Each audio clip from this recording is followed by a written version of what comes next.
Chapter 26. People like to pursue things they didn't have. For example, children like to wear adult shoes, and Jiang Qin liked to wear lipstick and eyeliner to pretend to be mature and sexy. They knew that youth was their greatest asset. They just wanted to make some changes. This was a necessary stage in life. Therefore, Fang Yan didn't stop them. Instead, he chose to be obedient and accompany them. The taxi stopped in front of the bar. Fang Yan turned to look at Jiang Qin and said, "You promised me, after tonight, you will accept my tutoring and study hard to improve your language results." "I know, Mr. Fang," Jiang Qin said sweetly. The taxi driver was shocked. He peeked at the two of them in the rearview mirror and wondered what kind of relationship they had. A male teacher bringing a female student to a bar. Wasn't this world too messy? Fang Yan took out his wallet to pay the fare. When the taxi driver gave him change, he asked with a smile, "Which school are you a teacher at?" "Number 1 middle school," Fang Yan answered casually. "Sigh, this school is good." The taxi driver sighed and sped away. He had already made up his mind that he would never let his son apply for number 1 middle school. Pirate bar. It was said that it was the favorite bar of Huaqing students. It was obviously not the first time Jiang Qin came to such a place. He led Fang Yan in with ease. "They're in a private room. Let's go over." The bar was too noisy. Jiang Qin leaned forward and whispered into Fang Yan's ear. Fang Yan nodded and looked around. This bar catered to the students' preferences. There were private rooms for friends to meet and dance to their heart's content. In addition, it wasn't expensive, so the students didn't feel pressured. Most of the people around were young. Although they had changed or put on makeup, Fang Yan could still tell that they were students from their eyes and movements. There were also some unscrupulous men mixed in. Obviously, they wanted to take advantage of these young female students. Fang Yan's heart twitched as he watched. Why did these men have no bottom line? "Let's go." Jiang Qin noticed that Fang Yan's gaze had been lingering on the girls who were wearing revealing clothes. He retreated and pinched Fang Yan's arm in an unfriendly manner. "Be gentle." Fang Yan frowned. "Put on your clothes properly, your shoulders are showing." "Tisk." Jiang Qin sneered. Which woman doesn't show some skin when she goes to a bar? He would be embarrassed to greet people if he didn't show his skin. Jiang Qin dragged Fang Yan and pushed open the door of a private room with familiarity. Then all the men and women inside exclaimed, "Big sis is here. Sister Qin, you're late. You have to drink as punishment." "Yo, our beautiful campus belle even brought a handsome guy. Nongpa, you guys are going to be disappointed." Beautiful campus belle? Fang Yan glanced at Jiang Qin, who was standing beside him, and thought that this girl was very popular at school. But what was going on with Big Sister? Could it be that Jiang Qin was the oldest among this group of students? It didn't look like it. "This is Fang Yan." Jiang Qin held Fang Yan's arm and introduced him to the surrounding students. "My uncle." "My uncle?" Fang Yan's face darkened. "I'm not an uncle, okay?" What made him even angrier was that, under the influence of Korean dramas, the word uncle had a meaning that made people's imagination run wild. She introduced him as her uncle. Did she want others to misunderstand that they were boyfriend and girlfriend? Fang Yan felt that he had been deceived. Previously, he only said that he would accompany her to a place, but he didn't mention the issue of role-playing. "Jiang Qin is my niece," Fang Yan explained. He wouldn't be fooled. The dozens of male and female students in the private room were stunned for a moment, and then they roared with laughter. Qin, your uncle is so humorous." Yes, he's also handsome. And he's wearing a Chinese tunic suit." "I like mature men." It's not like that. Fang Yan was about to cry. His explanation made the little girls believe that he was Jiang Qin's boyfriend. However, he really wasn't. He was a tutor, a teacher. Jiang Qin looked at the beautiful girl standing in the middle of the crowd, wearing a white princess dress and a silver crown on her head, and said, "Yuan Lin, happy birthday." As she spoke, she handed over a gift box wrapped in beautiful wrapping paper as a birthday gift. This was prepared in advance and Fang Yan didn't know about it. "Thank you, Qin." Yuan Lin took the gift box, but her eyes stared at Jiang Qin's face without blinking and said with a smile, Qin, you're ahead of us. I thought you didn't fall in love in middle school." Feelings are the most difficult thing to guess. Jiang Qin smiled sweetly. "In the past, I also thought I wouldn't fall in love with someone. But when your life appears in front of you, you will have a feeling that it is him, that it is that person. You want to be with him, you want to never be separated from him. This is love, right?" Yuan Lin said with infinite emotion. "When you speak, I can smell the scent of love." "Yes, this is love. Life can't bear the weight, but we have to grit our teeth and hold on." For love for our lover. I really envy you. You will also have such a day. Meet the right person and hold hands with each other for the rest of your life. Seeing Jiang Qin and tonight's birthday girl Yuan Lin talking about their understanding and attitude towards love and life, Fang Yin felt a little deranged. Was this an act? Or was Jiang Qin deceiving him? She didn't bring him to a birthday party, but to the drama club, and now they were practicing their lines? Yuan Lin finally turned her eyes to Fang Yin. She took the initiative to reach out her little hand to Fang Yin and said, "Hello, I am Yuan Lin, Jiang Qin's classmate and friend." "Hello." Fang Yin reached out and shook hands with the little girl. "Don't misunderstand, I am actually not Jiang Qin's boyfriend." Yuan Lin winked mischievously at Jiang Qin and said enviously, "Your uncle really knows how to protect you. I really envy him. This is the advantage of finding a mature old man. He knows how to love others." Fang Yin felt that there was indeed a gap that was difficult to cross between him and them. The girls warmly welcomed Fang Yin, but the boys looked at Fang Yin with hostility. Originally they all regarded Jiang Qin as the dish on their table. Although they didn't eat and others didn't have the chance to eat. However, now that the plate was taken away by a country bumpkin who came out of nowhere, their mentality was naturally unbalanced. "Jiang Qin, you are late. You have to drink 3 bottles of wine as punishment." Yes. You can't forget this. If you can't drink, you can ask your uncle to help you drink." "Uncle, how old are you? You must be uncomfortable with us young people, right?" Hearing them laughing at his old age, Fang Yin wanted to throw out his work ID and shouted, "I am a teacher, take out your student ID and copy your name 1,000 times. Unfortunately, he had only been a teacher at Rosefinch Secondary for a short time, and the school didn't have time to give him a work ID. Most importantly, he didn't have the opportunity to get a work ID at Rosefinch Secondary. He was fired by the school. Jiang Qin turned to look at Fang Yin and said, "Uncle, sorry to trouble you. I can't drink very well." Fang Yin said embarrassedly, "It's only 3 bottles. Don't worry, the alcohol content of beer is low, it won't get you drunk." A fair-skinned boy came over with 3 open bottles of beer. He cut his hair like Rukawa Keed and wore ear studs, looking quite fashionable and handsome. He was Nong Pe, a strong competitor to chase after Jiang Qin. "Uncle, this is the rule of our party. You don't want to see Jiang Qin break the rule, right? She is a famous big sister in our school." "Can I try?" Fang Yin said hesitantly. He took a bottle of beer, raised his head and gulped it down. "So handsome." The girls applauded. Again. Nong Pe handed over the second bottle. "I really can't." Fang Yin wiped the alcohol stain on the corner of his mouth, took the second bottle of beer and gulped it down. Soon, the second bottle of beer was finished. "One more bottle." Nong Pe said. "I'm really going to get drunk if I drink any more." Fang Yin said as he took the third bottle of beer. "Uncle, uncle, uncle." The girls applauded and cheered. Hearing the girls' clear and melodious cheers, Fang Yin felt that he suddenly became a few years younger. After the third bottle of beer was finished, Jiang Qin took a tissue from the box and wiped Fang Yin's mouth. She said, "Sit down and rest for a while, do you want to eat something?" "Don't do this." Fang Yin stopped her. Letting a little girl wipe his mouth. He had to say that it was really enjoyable. But Fang Yin's heart was full of guilt. "No," Jiang Qin said. "This is what I should do." Seeing that the 3 bottles of beer didn't knock down Fang Yin, the boys didn't give up. After they discussed for a while, Nong Pe took the lead and walked over. "Uncle, this is the first time we meet, I propose a toast to you." Nong Pe raised his glass and said, "Taking turns?" Fang Yin didn't immediately accept the challenge, but looked at him with a smile and said, "It's not fun to drink like this. Why don't we play some small games?" "What games?" Nong Pe asked. "Drinking games, couplets, dice, arm wrestling are fine," Fang Yin said. Nong Pe thought about it and said, "Then let's roll the dice to see who's bigger. Each of us will bet 3 rounds with you, 1 dice to see who's bigger. The one with the smaller number will drink." They had a lot of people and each of them would play 3 rounds with Fang Yin. According to the winning and losing ratio, they had to make Fang Yin drunk. "Okay. You're young, I'll listen to you." Fang Yin nodded. Seeing that there was a game to be played, everyone gathered around. "Can you do it?" Jiang Qin pulled Fang Yin and asked with concern. "Men can't say they can't do it." Yuan Lin giggled at the side. Girls liked excitement and they liked this kind of scene. "I'll try to win as little as possible," Fang Yin said. Nong Pe sneered in his heart. "I'll let you go home lying down tonight." Chapter 27.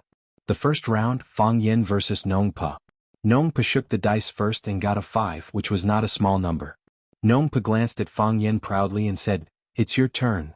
Fang Yen took the dice cup and said, "Looks like I'm going to lose." Bang! After shaking a few times, he gently covered the dice cup on the table. 6, 6, 6. Jiang Qin leaned on Fang Yan's side and cheered him on. The girl's body was soft and her hair had a sweet fragrance. It really challenged a man's weakness. "You said it. Open it for me," Fang Yan said with a smile. "Okay." Jiang Qin suddenly opened the dice cup and immediately shouted in surprise. "It's really 6. It's really 6. Why is it really 6? "It's mainly because you said it well," Fang Yan said with a smile. Again. Nongpa was not convinced. In the second round, Nongpa got a 4. The number was not high, but it was not low either. "You can win him if you get a 5. Jiang Qin said to Fang Yan. "You're really good at math," Fang Yan praised. "Of course." Jiang Qin looked proud and didn't care about the other meaning in Fang Yan's words. He shook the dice cup a few times and said, "Since you want a 5, you can open it." Sure. Jiang Qin lifted the lid of the dice cup. Then she shouted in surprise again, 5. It's really 5. Ah, I'm so good. You all call me the king of gamblers. Nongpa drank again. The third round. Nongpo's eyes were already angry. He lost 2 rounds in a row, which made him lose face. He took the dice and shook it for a while. With a bang, he slammed the dice cup on the table and shouted, 6. He opened the dice cup and it was really 6. "Brother Nong, good job. Brother Nong, you will win this time." "Yes, unless he also gets a 6. The boys finally saw the hope of winning and cheered for Nongpa. Fang Yen smiled, took the dice and shook it a few times. He said to Jiang Qin, "It's still up to you." "It's not good," Jiang Qin said hesitantly. "What if I lose?" "Drink if you lose," Fang Yen said. "Drink if you lose," Fang Yen said. "We've won twice in a row, so we should lose once to be fair." "Then I'll really open it?"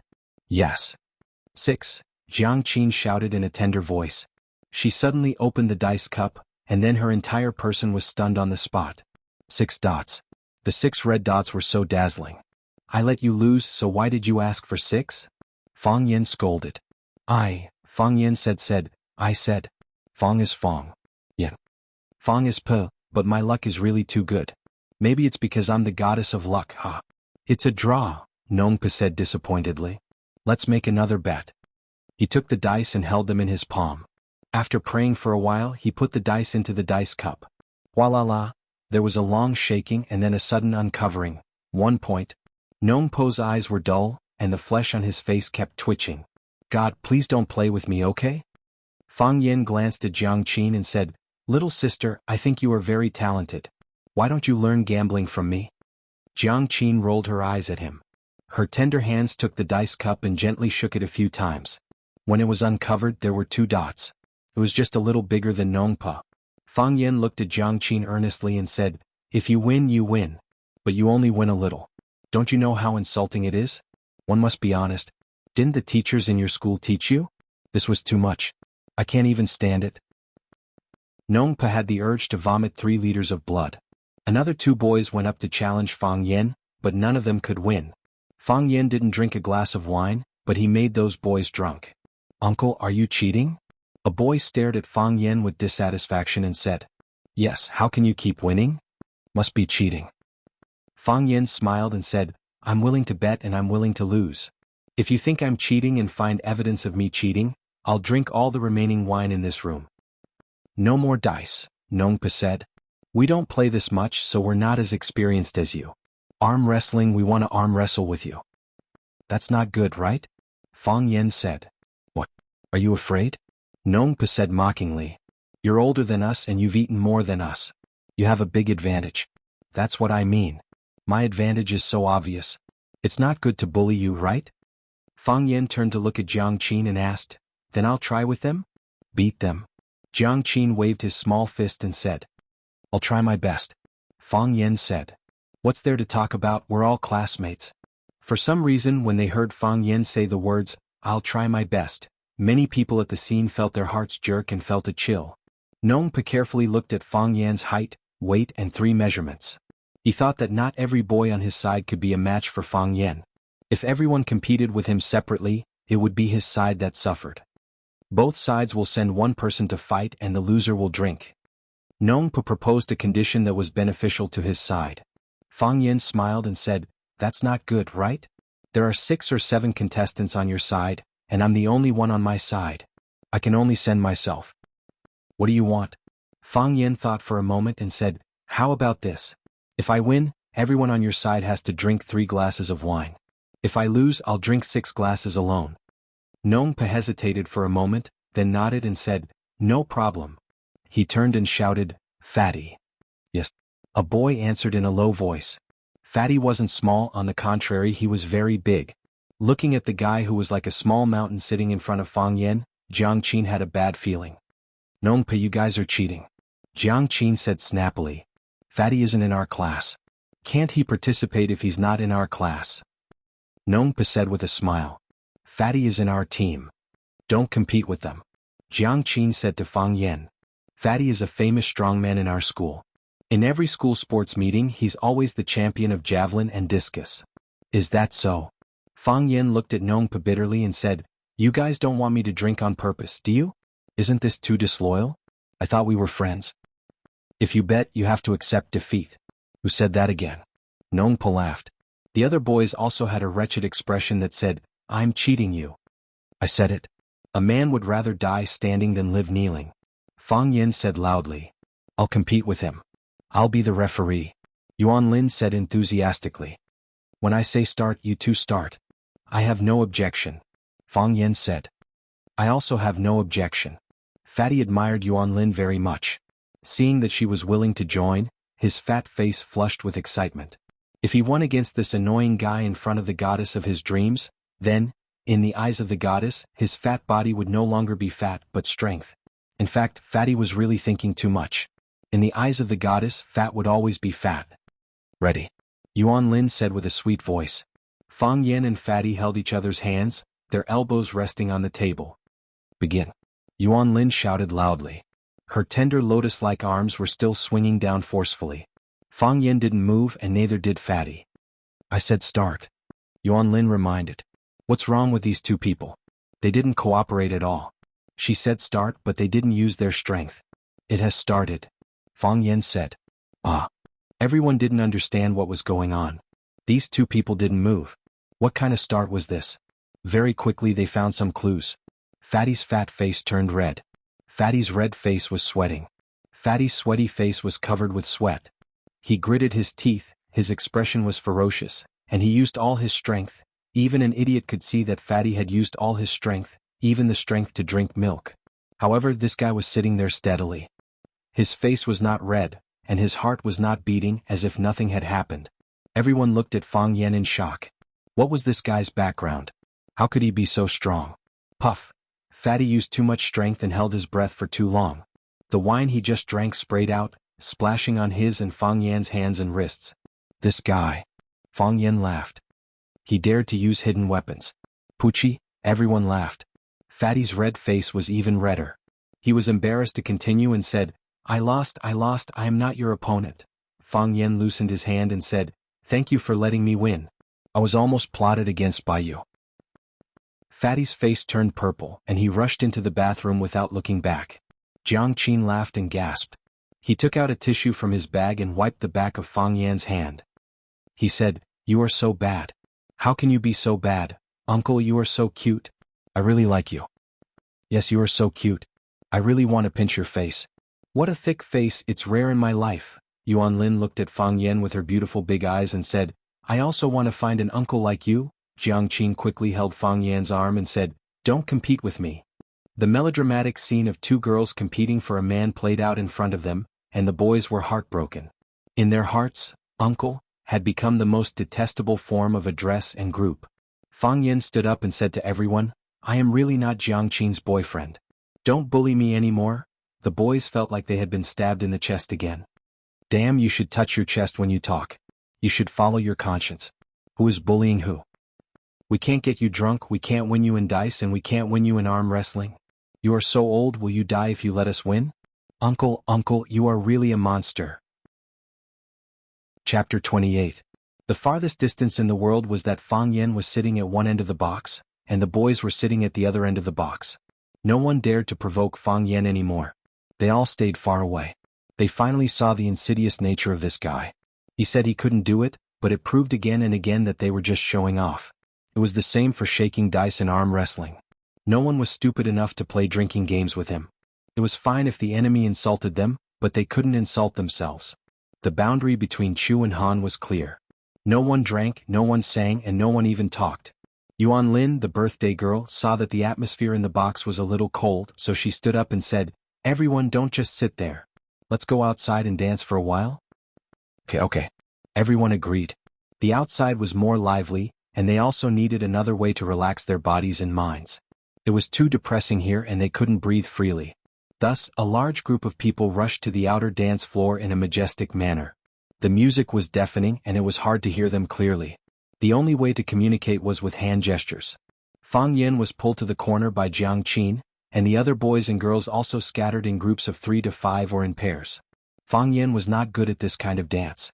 He stood there like a straight telephone pole. Jiang Qin was much more active. Her body danced with the rhythm and her small chest rose and fell. It seemed that she was very experienced. "Let's dance together." Jiang Qin lay on Fang Yan's shoulder and shouted in his ear. "You play?" Fang Yan said. "I'll go to the box." Fang Yan turned around and was about to leave, but he was pulled by Jiang Qin. Her 2 small hands grabbed Fang Yan's 2 big hands and pulled him to the dance floor with all her might, making him sway to the rhythm of her dance. Fang Yan shook his head, indicating that he didn't know how. Jiang Qin's lips moved. Fang Yan understood what he meant. "I'll teach you." Fang Yan had no choice but to accept Jiang Qin's arrangement. There was an advantage to being in such a place. As long as you moved casually, people would think that you were dancing. After seeing this clearly, Fang Yan became very talented. At this moment, a quarrel broke out in the crowd. The bystanders naturally formed a circle, surrounding the 2 parties who were in conflict in the middle. Fang Yan and Jiang Qin originally wanted to watch the show, but they found that one of the parties in conflict was an acquaintance of theirs. "It's Yuan Lin and the others," Jiang Qin said as he took Fang Yan's hand and squeezed through the crowd. There was a commotion on the dance floor and the DJ turned off the music. "What happened?" Jiang Qin stood beside Yuan Lin and asked. Yuan Lin pointed to a bald man opposite her and said angrily, "He touched my butt." "Little girl, you need evidence to speak." "When did I touch your butt?" "If you don't have evidence, I'll sue you for slander," the bald man said with a smile. "Or are you looking forward to me touching your butt because I'm handsome?" The bald man was wearing a fancy t-shirt, and the back of his hand was full of tattoos. Beside him stood several burly men. At a glance, one could tell that these people were working in the underworld.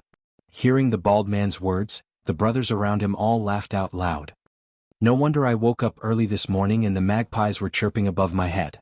It turns out that Brother Wolf has a happy event. This little girl is so tender. She's obviously Brother Wolf's favorite food. No, it should be said that a strong man like Brother Wolf is a girl's dish. You hooligans." Yuan Lin's eyes were red as she pointed at the bald man and scolded him. The bald man laughed and turned around to say to his brothers, "Listen, I'm not wrong, am I? This girl is interested in me. She even investigated my profession. Yes, we are hooligans. Men are not hooligans, women are not crazy. I am a hooligan and I am proud."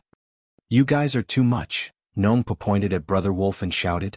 "What kind of hero is bullying a girl?" "Yes. Apologize to us. Call the police, let's call the police." Yuan Lin was beautiful and was one of the goddesses in the eyes of many boys. She was extremely popular at number 26 high school. Now that she was being bullied on the dance floor, the boys naturally stood up to defend their goddess. "Apologize. What's that? Call the police if you dare. I want to see which school you are from. Does the school care about their students coming to this kind of place to play? Bullying girls is really not a hero. We'll teach you little bastards a lesson too. You want to fight?" The boys' blood surged and they all wanted to rush forward. Crack. There was the sound of glass bottles breaking in the middle of the dance floor. A yellow-haired hooligan was holding a bottle of beer in each hand. The 2 bottles collided and then he waved the sharp mouths of the bottles and shouted, "Come, come, come, I'll let you bleed." The boys retreated at the same time. They were hot-blooded, but they were more afraid of bleeding. How could these naive junior high school students, who had almost zero social experience, be a match for these hooligans who often licked blood from their blades? "What? Are you all afraid?" Brother Wolf laughed proudly. "You little bastards, why don't you go out and ask around? Do you know who I am? How dare you challenge me? The boys were furious, but they did not dare to go against him again. Who was it that asked me to apologize? Brother Wolf asked. No one answered. Who told me to apologize? Brother Wolf suddenly raised his voice and roared. It's okay if you don't admit it. All of you, come over and kneel in front of me. Kneel in a row. Everyone kiss my leather shoes and say to me, Brother Wolf, I'm sorry I was wrong. The students looked at each other with ferocious expressions and bloodshot eyes. Come here, the yellow-haired boy shouted with a beer bottle in his hand. Are you deaf? Didn't you hear Brother Wolf's words? We won't do that, Nongpa said through gritted teeth. Although he was afraid, he knew that if he did that, it would become a lifelong shame for them. They would never be able to get rid of the bad name of kneelers. Yes, we will never apologize. If you have the ability, you kill us. Yell. You have guts. The yellow-haired boy walked toward them with a beer bottle and a dagger. It seems that you won't shed a tear until you see the coffin. I'll show you what I'm made of first. The girls screamed. Some of them wanted to run, but they were surrounded by people and could not escape even if they wanted to. I told you to apologize. Fang Yen stepped forward and stood in front of the yellow-haired boy. What did you say? The yellow-haired boy asked. I said, I told you to apologize. Fang Yen repeated. Harassing underage female students is a crime. Apologizing is too easy for you. Fang Yen. Jiang Qin tugged at Fang Yan's clothes from behind, reminding him not to be rash. Someone stood up to save the damsel in distress. Respect. Respect. However, do you know that what you're doing is courting death? Before the yellow-haired boy could say the word death, he had already grabbed the broken bottle and stabbed it toward Fang Yan's chest. Fang Yan stretched out his hand. He stretched out his hand lightly. His palm against the glass looked like he would definitely die. Fang Yan. Jiang Qin stopped him loudly. Whoosh! It was as if everything in the world had suddenly stopped. The music stopped, the speed stopped, the gaze stopped, and even the breathing stopped. The bottle was still in the yellow-haired boy's hand, but the sharp half was clamped by two of Fang Yan's fingers. Crack! A crisp sound rang out. Fang Yan used a bit of force with his two fingers and broke off a piece of the glass as if he was breaking a bread loaf. Crack! Another piece was broken. Crack! A third piece. Fang Yan patted the back of the yellow-haired boy's hand and said, Give me the rest. The yellow-haired boy's mouth opened wide and his pupils dilated. He obediently let go of Fang Yan and let him take the weapon. Jiang Qin was also dumbfounded. Was this really the Fang Yan he knew? The Tai Chi expert who couldn't squeeze into the bus and was stepped on by a middle-aged woman? The Rosefinch secondary language teacher who was forced by her mother to tutor her? Nongpa and his friends were also dumbfounded. This guy? Was he Zhang Nanhai's bodyguard? Was he a Superman hidden among the people? How could he be so powerful? The tears in Yuan Lin's eyes stopped. She looked at Fang Yan with sparkling golden stars in her eyes. This man was so handsome. Fang Yan held a handful of glass fragments in his hand, looked at the bald man and said, Brother Wolf, right? There has to be a name. I asked you to apologize. Brother, are you from the underworld? Brother Wolf stared at Fang Yan and asked. Don't flatter yourself. Fang Yan felt insulted. I'm a teacher and you're hooligans. How can we be on the same side? Teacher? Everyone's eyes were on Fang Yan's face. Was this man really a teacher? Personal teacher, Fang Yan explained to the audience, embarrassed. I've always been by the students' side to protect their safety. Otherwise, why do you think I came to the bar? No matter who you are with your skills, I'll forget about today's matter, Brother Wolf said. Brothers, let's go. With that, he turned around and left. For Brother Wolf, it was really a big shame today. He just wanted to eat a student girl, but he didn't expect to kick an iron plate. The students all breathed a sigh of relief. The matter was finally solved perfectly. Wait, Fang Yan shouted. This matter can't be paid back. Brother Wolf stopped, looked at Fang Yan fiercely and asked, What do you mean? All of you. Come here, kneel on the ground, kneel in a row. Everyone kiss their leather shoes or something else, say I'm sorry I was wrong, Fang Yan said. Chapter 29. In many people's eyes, it was natural for a bad person to do evil. However, when a good person held a bad person to the standard of a bad person, everyone's eyes became strange. Hearing Fang Yan's words, many people showed a look of disbelief. Asking Brother Wolf to apologize? Is this guy crazy? Brother Wolf also thought that Fang Yan was crazy. He took out a cigarette from his pocket, and naturally, his men next to him came over to help him light it. Puffing out a few smoke bubbles, He squinted his eyes and looked at Fang Yen with his misty eyes. With a vicious expression he said, "Brat, are you serious? Really, you can't afford to play?" "I'm just playing with you," Fang Yen said with a smile. "I'll ask you one last time. What are you doing? Don't let the flood break the temple of the Dragon King and fight among ourselves. Are you crazy? You were born to be a hooligan. Do you think that everyone in the world is a hooligan like you? I've said it before, I'm an honorable teacher." Fang Yen said angrily. "Which school are you from? Oh, you want to threaten me?" Fang Yen sneered. "Do you think I'm scared? I'm Fang Huohua, a math teacher at number 1 middle school. Go ask around. There's no one in the school who doesn't know me. If you have the ability, come find me at number 1 middle school. I'll accompany you anytime." "Write it down," Brother Wolf said to the men around him. "Big brother, don't worry. We'll remember it. This kid won't have a good life in the future," one of the men said. They had decided to gather a group of brothers to visit Fang Huohua at number 1 middle school every day, so that he wouldn't be able to teach in the school safely. If it didn't work, they would use their big brother to put some pressure on the principal of number 1 middle school to kick this teacher out of the school. When meeting a soldier, it was hard to reason with him. When a scholar met a hooligan, he could only blame it on his bad luck. "I'll give you one more chance." Brother Wolf looked at Fang Yen and said, "Say sorry, Brother Wolf, and I'll pretend that I didn't hear what you said just now. Let's call it a night, what do you think?" "If I could say sorry to you, I wouldn't have asked you to stay when you were leaving just now." Fang Yen smiled. "I'm a person who cares a lot about face, especially in front of my female students. Do as I say, kneel on the ground, kneel in a row. Everyone should kiss their shoes or something else and say, 'Big brother, I'm sorry I was wrong.' F***ck, do you want to die?"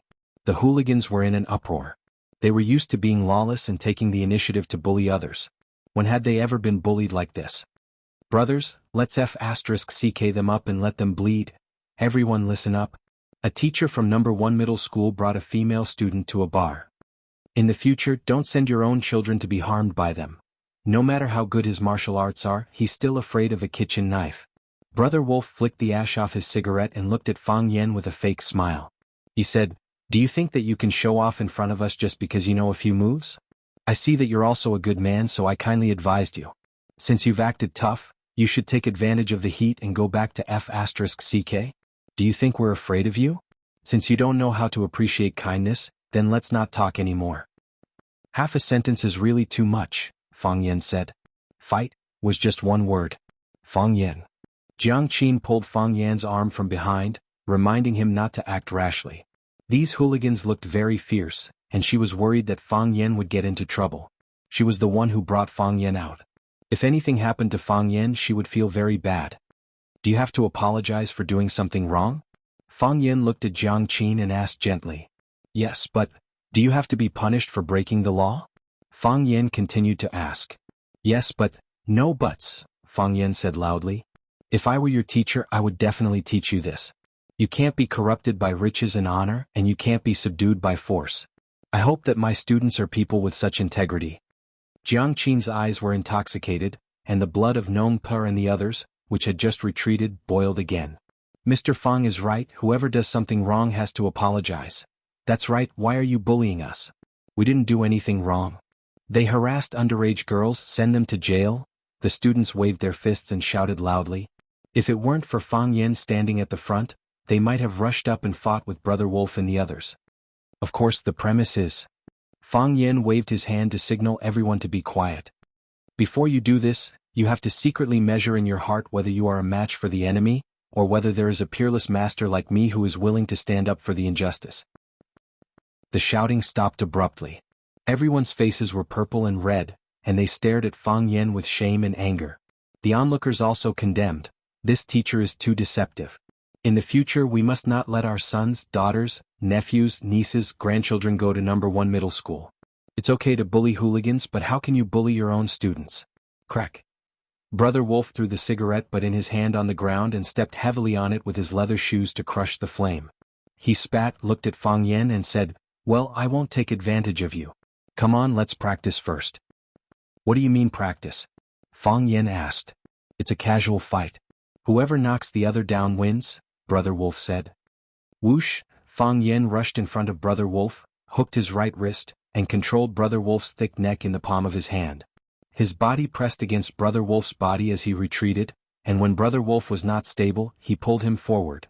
Clang! Brother Wolf's big face slammed into Fang Yan's knee, which had already been raised, and it was a domineering knee strike. Bang! Brother Wolf's body lay limply on the ground, blood spurting from his nose, and he looked terrible. Is that right? Fang Yan asked. Brother Wolf could not answer, and the punks did not have the courage to answer. Jiang Qin and her classmates did not know how to answer. 1 second. Or even shorter. They did not see clearly what had happened. Why was Brother Wolf lying on the ground? The audience also expressed that it was too unsatisfying. The speed was too fast, the time was too short, and they did not see a physical fight. They did not see a punch to the flesh. If it was not for free, they would have asked the organizers for a refund. Fang Yan stepped on Brother Wolf's chest and said to the punks, "You guys either sneak away, or I won't make things difficult for you. If you want to take Brother Wolf away, then listen to me, kneel on the ground and say sorry." Thump. Blondie knelt on the ground, hugged Fang Yan's leather shoe and kissed it, shouting, "Big brother, I'm sorry." "Wrong kiss," Fang Yan said. "Kiss the wrong person?" The blonde looked up at Fang Yan. Fang Yan pointed to Nong Per and the others and said, "Kiss their shoes, every one of them." "Yes, big brother," Blondie replied. He thought to himself, this guy is really vicious. It's a pity he is not a hooligan. Brother Wolf only asked them to kiss his foot, but this bastard asked them to kiss everyone's feet. The other punks looked at each other and all knelt down. They wanted to run, but if they did, they would not be able to recognize Brother Wolf as their big brother in the future, and they would not be able to establish themselves in the underworld. "Big brother, I'm sorry I was wrong. Big brother, I'm sorry I was wrong." It was hard to apologize, but it was also very painful to be apologized to. Nong Per and the others tried not to look at the punks who were hugging and kissing their feet, but their bodies were trembling slightly. They felt as if they had understood something in their minds. They tried hard to think, but they could not find anything. After the punks completed the apology ceremony, Fang Yan lifted his foot from Brother Wolf's chest and said to Brother Wolf, "Remember clearly, I am Fang Yan from number 1 middle school. No, it's Fang Huohua. Don't find the wrong person." He waved his hand impatiently at the punks and said, "Take him away." The punks rushed forward, picked up Brother Wolf and ran outside quickly. They even forgot to say a threat like, "There's still time." The security guard in the bar came out and asked a few questions before he was sent away by Fang Yan. They bullied the weak and feared the strong. Fang Yan did not have a good impression of them at all. After this incident, no one was in the mood to play anymore. The girls went to the private room to get their bags and then left the bar under Fang Yan's lead. "Fang Yan, are you really a teacher? Number 1 middle school teacher Fang Huohua? Is that your real name? You're so powerful. Do you know Kung Fu? Can you teach me?" The girls surrounded Fang Yan and asked all kinds of questions, but the boys looked at Fang Yan with evasive eyes. "Hey, what are you doing? I'm warning you, stay away from my uncle. Otherwise, don't blame me for severing all ties with you. Zhao Xiaoman, get your filthy hands off me." Jiang Qin was like a little hen, protecting Fang Yan and not letting those bad friends get close. Fang Yan looked at Nong Per and said, "They will definitely take revenge. If you come out to play in the future, you must be careful." Nong Per looked up at Fang Yan, gritted his teeth and said firmly, "I won't come to this kind of place again." Fang Yan nodded. He knew that after what happened tonight, these children would be a lot more restrained. It was good for them to maintain a sense of fear for this society, because they had no experience and no ability to deal with such complicated and violent things. Yuan Lin walked up to Fang Yan and said gratefully, "Thank you, Fang Yan. If it weren't for you, this is what I should do," Fang Yan said with a smile. "It's my duty to protect the students." "Are you really a teacher at number 1 high school?" "No. That's what I said." Yuan Lin breathed a sigh of relief. "Fang Yan, can you give me your cell phone number?" "Hey Yuan Lin, what do you want?" Jiang Qin said angrily. "Why do you want his cell phone number? If there's anything, just contact me directly. Hey, don't force me to break up with you." Chapter 30. The weather in Huaqing in September was still very hot. Coming out of the air-conditioned bar, one's skin immediately had a layer of goosebumps upon contact with the outside air. Very quickly, the heat and sweat mixed together, forming a layer of invisible film. It was like a cocoon wrapped in silk, making people feel suffocated and stifled. Fang Yan preferred to stay at home at night like this, taking a cold shower and lying in bed with a book or standing in front of the window with a telescope. The moon decorates your window, you decorate other people's dreams. Look, poets have so much life experience. Fang Yan and Jiang Qin walked side by side on the road. Jiang Qin didn't speak and neither did Fang Yan. Jiang Qin walked with her head down, kicking a small stone and rolling it forward. Fang Yan couldn't help but laugh. She really looked like a child. Of course, in Fang Yan's heart she was indeed a child. What are you laughing at? Jiang Qin turned to look at Fang Yan, her bright eyes without any impurities. It was good to be young. Her eyes were as clear as a mirror. Nothing.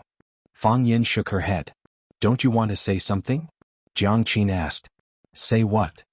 What don't you want to ask? Ask what? Tell me, if you weren't here today, how would we deal with this? Jiang Qin asked. Even if it's a big grievance, leave quickly, Fang Yan said. To save your dignity, it will only make you lose more dignity. Not willing to bear the loss will only make you lose more. How can you deal with it in such a straightforward and cool way? Jiang Qin asked. The greater a person's ability, the heavier the responsibility. I know it's a line from Spider-Man. But it's not just about Spider-Man but also Iron Man, Batman, Superman, Bill Gates, Steve Jobs, Obama, Fang Yan. You really are shameless. Jiang Qin curled his lips and said. This is a serious question. You shouldn't say something so frivolous, Fang Yan said. This will ruin the atmosphere of our conversation. It's also possible that after we talk tonight, you'll be enlightened, and your life will be different from then on. In the future, when I successfully write my memoirs, I will write that it was a night so serious that even the air froze. What are you trying to say? Jiang Qin asked. Girls shouldn't go to bars, Fang Yan said. I'm talking about girls who are still in middle school. Can't you just say it directly? I'm a teacher. If I speak as poorly as you, wouldn't that be an insult to the profession of a teacher? Fang Yan, call me teacher Fang Yan. You're so cheap. If you scold me, I'm going to tell your mom that you sneaked out to the bar instead of studying properly. I'm going to tell my mom that you touched my ass in a bar. Jiang Qin reached out to Fang Yan and said, Lend me your cell phone. What do you want to do? Fang Yan asked warily. I want to call you on Lin. My cell phone is out of battery, Jiang Qin said. Fang Yan handed over his cell phone. Jiang Qin took the cell phone and tapped it quickly. What are you doing? Fang Yan asked. Jiang Qin threw Fang Yan's cell phone back and said proudly, I helped you delete Yuan Lin's number. Anyway, I know you don't like her. She saved my cell phone number. What if she takes the initiative to call? You can choose not to answer. Jiang Qin said. He thought that it would be strange if she could call. Shoo. Jiang Qin used the key to open the door and whispered to Fang Yan, Be careful with your footsteps. My mom might hear you. Don't shoo. I heard it. Sister Li's voice came from inside the door. Jiang Qin and Fang Yan looked at each other and helplessly opened the door to the courtyard. Mom, why aren't you sleeping? Jiang Qin stood at the door and greeted Sister Li with a smile. Can I sleep? Auntie Li said in a bad mood. She stared at Fang Yan with an unfriendly look and said to Jiang Qin, Where did he go? It's all Mr. Fang's fault. Jiang Qin suddenly turned against Fang Yan and said angrily, We were only halfway through the tutoring when his stomach started growling. He said he wanted to go out and find something to eat. He just came to Huaqing and was unfamiliar with this place. How could I let him go out alone? I brought him out to find something to eat. I wanted to let him eat alone, but when I saw that the food was delicious, I ate it too. Jiang Qin patted his flat stomach and said, I'm stuffed to death. I'm afraid I'll gain a few kilograms. I need to lose weight quickly. Mr. Fang didn't eat his fill tonight? Sister Li looked at Fang Yan and asked. Jiang Qin's move was effective. He immediately changed the topic. Before Fang Yan could answer, Jiang Qin already said, Mom, are you really stupid or are you pretending to be? Mr. Fang just moved to our house. How could he eat so much in our house? When we were eating supper just now, he said he had to eat 3 bowls of rice every meal. But he has already eaten 3 bowls. Sister Li said. I know it's 4 bowls. Yes, Mr. Fang said he has 3 bowls at the very least. Usually he has 4 to 5 bowls. He's afraid that you'll laugh at him, so he doesn't want to eat too much. Sister Li looked at Fang Yan apologetically and said, Mr. Fang, aren't you being too polite? Didn't I say it before? We're all family. Why are you being so polite in our house? Don't do it next time. I'll make more food in the future and make sure you're full. Okay. Fang Yan wanted to find a hole to hide in. This Jiang Qin. Did she think he was a pig? Make more meat dishes. Mr. Fang said he likes meat, Jiang Qin said. No problem. Sister Li laughed. What's so difficult about it? Have you forgotten what our family does? Jiang Qin yawned and said, I'm full. I'm sleepy. I'm going back to sleep. Hey, go to sleep. You still have class tomorrow. Sister Li said. Good night, Mr. Fong. Thinking of what Zheng Guodong and the others said, his heart was filled with anger. What kind of era was this? Why were bad people always free and unfettered? After listening to his son's narration, Huang Wenxiang's expression also became solemn. How do you want me to help him? Huang Wenxiang asked aloud. Report it. Huang Haoren gritted his teeth and said. You should seek justice for him in the newspaper. If you don't put some pressure on the school, they won't recruit Mr. Fong again. It's said that the school leaders have already discussed and approved it. If I do this. Huang Wenxiang looked at his son and said, do you know what this will bring to you? The school leaders will look at you with colored glasses. Other teachers will also see you as a marginal person because of the attitude of the higher-ups. Are you sure you want to do this? You're still young, there's no need to get involved in such a level of struggle. If there's too much mental pressure, it will affect your academic performance. Huang Haoren was silent. Think about it carefully. Huang Wenxiang said. Dad, I've already thought about it. Huang Haoren's eyes were firm and he said very solemnly, Mr. Fong is a good teacher. A good person shouldn't be treated like this. Chapter 31. Early morning. It was a thin mist. I can't see my hands and I can't walk when I see my hands. Fang Yen moved his toes, and his hands quickly drew circles one after another. Sincerity in the heart, form on the outside, ever-changing and ever-changing, the fire reaches perfection. God is solemn and appearance is majestic. The atmosphere is pure and the spiritual is pure. The heart is myriad and the 5 skandhas are hidden. Circles within circles, and in the end only a straight line could be seen. No matter how difficult it is to approach from all directions, even if a brave person suddenly invades, he will fall. Fang Yen. Jiang Qin, who was wearing a blue school uniform with a ponytail and a pretty face, stood at the side with a smile. This girl seemed to have a dual personality. Last night she was dressed like a nightclub queen, and now she was back to being the pure and cute girl next door that Fang Yen was familiar with. Call me teacher. Teacher Fang Yen. Jiang Qin looked at Fang Yan's dance and said, Are you really a Tai Chi expert? When have I ever lied? That's a lie, Jiang Qin said with a pout. Didn't you say you're a teacher at number 1 middle school? Aren't you Fang Huohua? Aren't you teaching mathematics? Tai Chi is all about what's real and what's fake. You can't let your opponent see your background clearly, Fang Yen said confidently. What are you doing here? To get my bag, Jiang Qin said. Last night they said they were going to tutor at Fang Yan's place, but in fact they sneaked out. On the cabinet in my room. Fang Yen stopped practicing and wiped his hands with a towel. Jiang Qin raised his wrist and waved it in front of Fang Yan's eyes and said, It's 7 o'clock, aren't you going to school? School. Fang Yen was stunned for a moment and said with a smile, You go first, I still need to take a shower. Aren't you going to be late? I don't have class for the first 2 periods, Fang Yen said. He was too ashamed to tell others that he had been fired after only 2 days of work. In that case, Sister Li would definitely not cook delicious food for him anymore. Then I'll leave first. What? Jiang Qin waved at Fang Yen. Come back early tonight. To the bar again? Tutoring, Jiang Qin said, rolling his eyes. Do you think I'm an alcoholic? That's good, Fang Yen said with a smile. It seemed that last night's encounter had caused the last to reflect on her actions. Outside it was lively and bustling, but there were also demons and monsters hidden. To these children who had yet to reach adulthood, it was simply impossible to guard against. Watching Jiang Qin skipping away, Fang Yen also returned to his hut. When he came out of the bathroom, he saw 2 missed calls on his phone.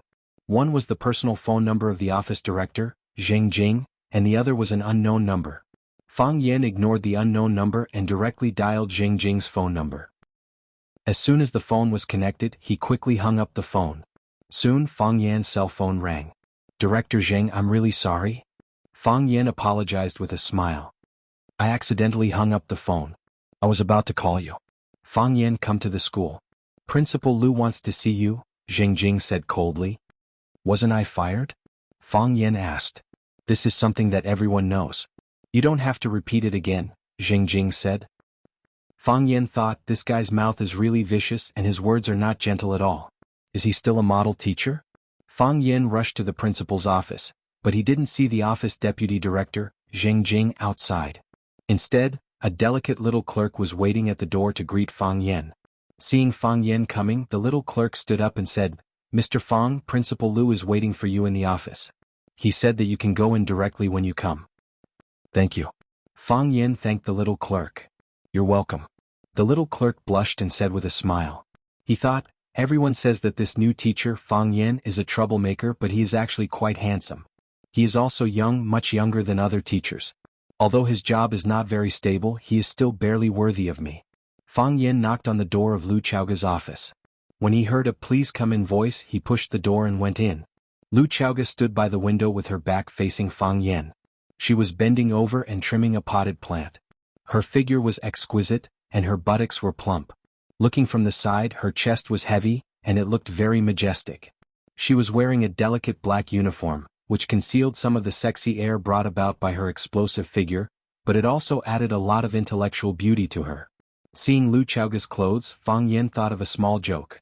A wife asked her husband, "Honey, which clothes do I look best in?" The husband replied, "Honey, you have to be good-looking first." Lu Xiaoga was good-looking, so she looked good whether she wore clothes or not. Fang Yen leaned over and said, "Oh, Principal Lu has changed his hobby and started to play potted plants?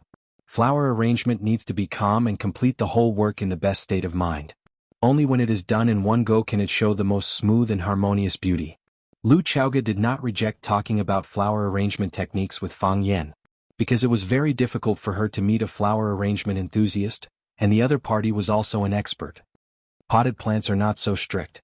If you can't finish it today, you can continue tomorrow. It's enough as long as you have a general model in your mind. In our country of Wuxia, there is a saying that the ass determines the mind.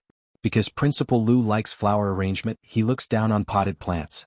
In fact, potted plants are the same as flower arrangement, they both need to invest feelings. They also have vitality, and they can also show the artistic form or effect we want in the most perfect posture. Fang Yen said. 1 book, 2 paintings, 3 inserts, 4 scissors, 5 craftsmen, each of which when done to the extreme is art. Lu Xiaoga thought for a long time, nodded and said, "You are right, I am biased. Principal Lu is knowledgeable and has a wide range of hobbies, and he is so humble. I am far inferior to him." Fang Yen sincerely praised. "Hearing you say that, I don't feel happy at all," Lu Xiaoga said. She put the scissors on the windowsill, took off the leather gloves on her hands, turned around and walked to her desk. "Principal Lu, you asked me to come here, to give me my salary, right? I knew it, Rosefinch Secondary is such a big and famous school, why would it care about my few hundred yuan? Impossible. The salary will be paid on the 15th of next month," Lu Xiaoga said. Fang Yen counted with his fingers and said awkwardly, "Sai, I am running out of food." "What?" Lu Xiaoga asked. "I said I am running out of money to eat." Fang Yen complained.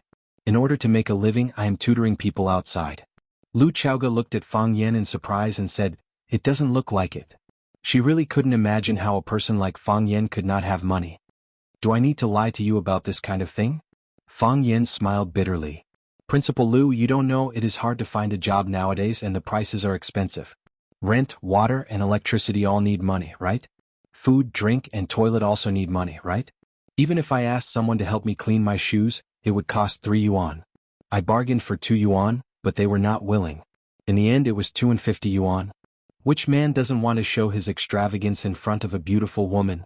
I also want to tell you that I drove my Bentley sports car here today instead of taking the bus. I also want to tell you that I ate French steak and foie gras last night.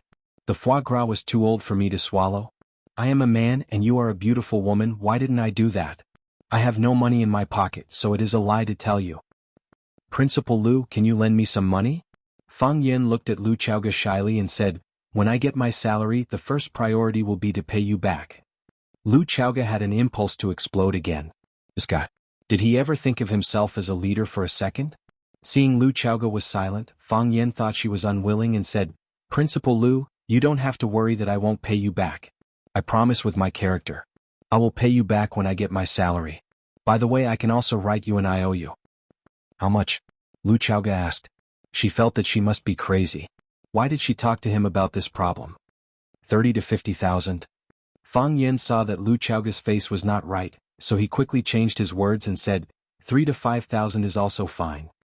Lu Xiaoga took out her bag from the drawer and found her wallet from the bag. She took out a stack of money from the wallet and said, "Only this much." Fang Yen took the money and counted it. He said happily, 3,600. It is quite a lot. Nowadays only fools carry so much cash in their wallet. I will write you an IOU. No need. Lu Chaoga waved her hand.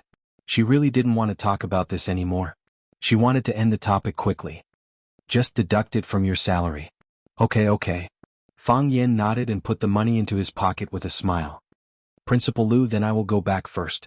Go back where? Lu Chaoga asked. Is there anything else? Lu Chaoga looked up at Fang Yan and said, You have 2 classes today. Wasn't I expelled from the school? Fang Yan looked up at Lu Chaoga with surprise and asked happily, I wasn't expelled? No. You are not leaving? I'm not leaving. Actually, you can leave, Fang Yan said. If Lu Chaoga left Rosefinch, she didn't have to return the money she just borrowed. What? Lu Chaoga frowned. Don't misunderstand. Fang Yan explained. Principal Lu is different from me. I can't find a job in other places. Principal Lu, other schools are rushing to invite you to work. A talent like Principal Lu should naturally go where he can display his talent. Don't force yourself because of me, a small teacher. Do you think I said that because I hope you don't have to return the 3,000 yuan after you leave? You look down on me, Fang Yan. I'm afraid that I'll drag down your bright future. Fang Yan. Yes. First, I am not staying because of you. I see. Fang Yan said. The nature of women is that they don't mean what they say. Who said this sentence? Second, in Rosefinch I can also find a way to display my talent. I don't doubt it at all. Third, cooperate with my work in the future. Of course. I am your person. I know. Fang Yan nodded repeatedly. Principal Lu, why does the school not want me to leave again? Did you help me? Lu Chaoga looked at Fang Yan deeply and said, Thank your students. Students? Fang Yan was confused. Wasn't Lu Chaoga helping him? Chapter 32. Coming out of Lu Chaoga's office, seeing the clerk looking at him with a smile, Fang Yan walked over with what he thought was the most handsome step. I'm Fang Yan. Fang means square and Yan means 2 flames. How should I address you, beauty? My name is Zhang Meng. You can call me Xiao Meng.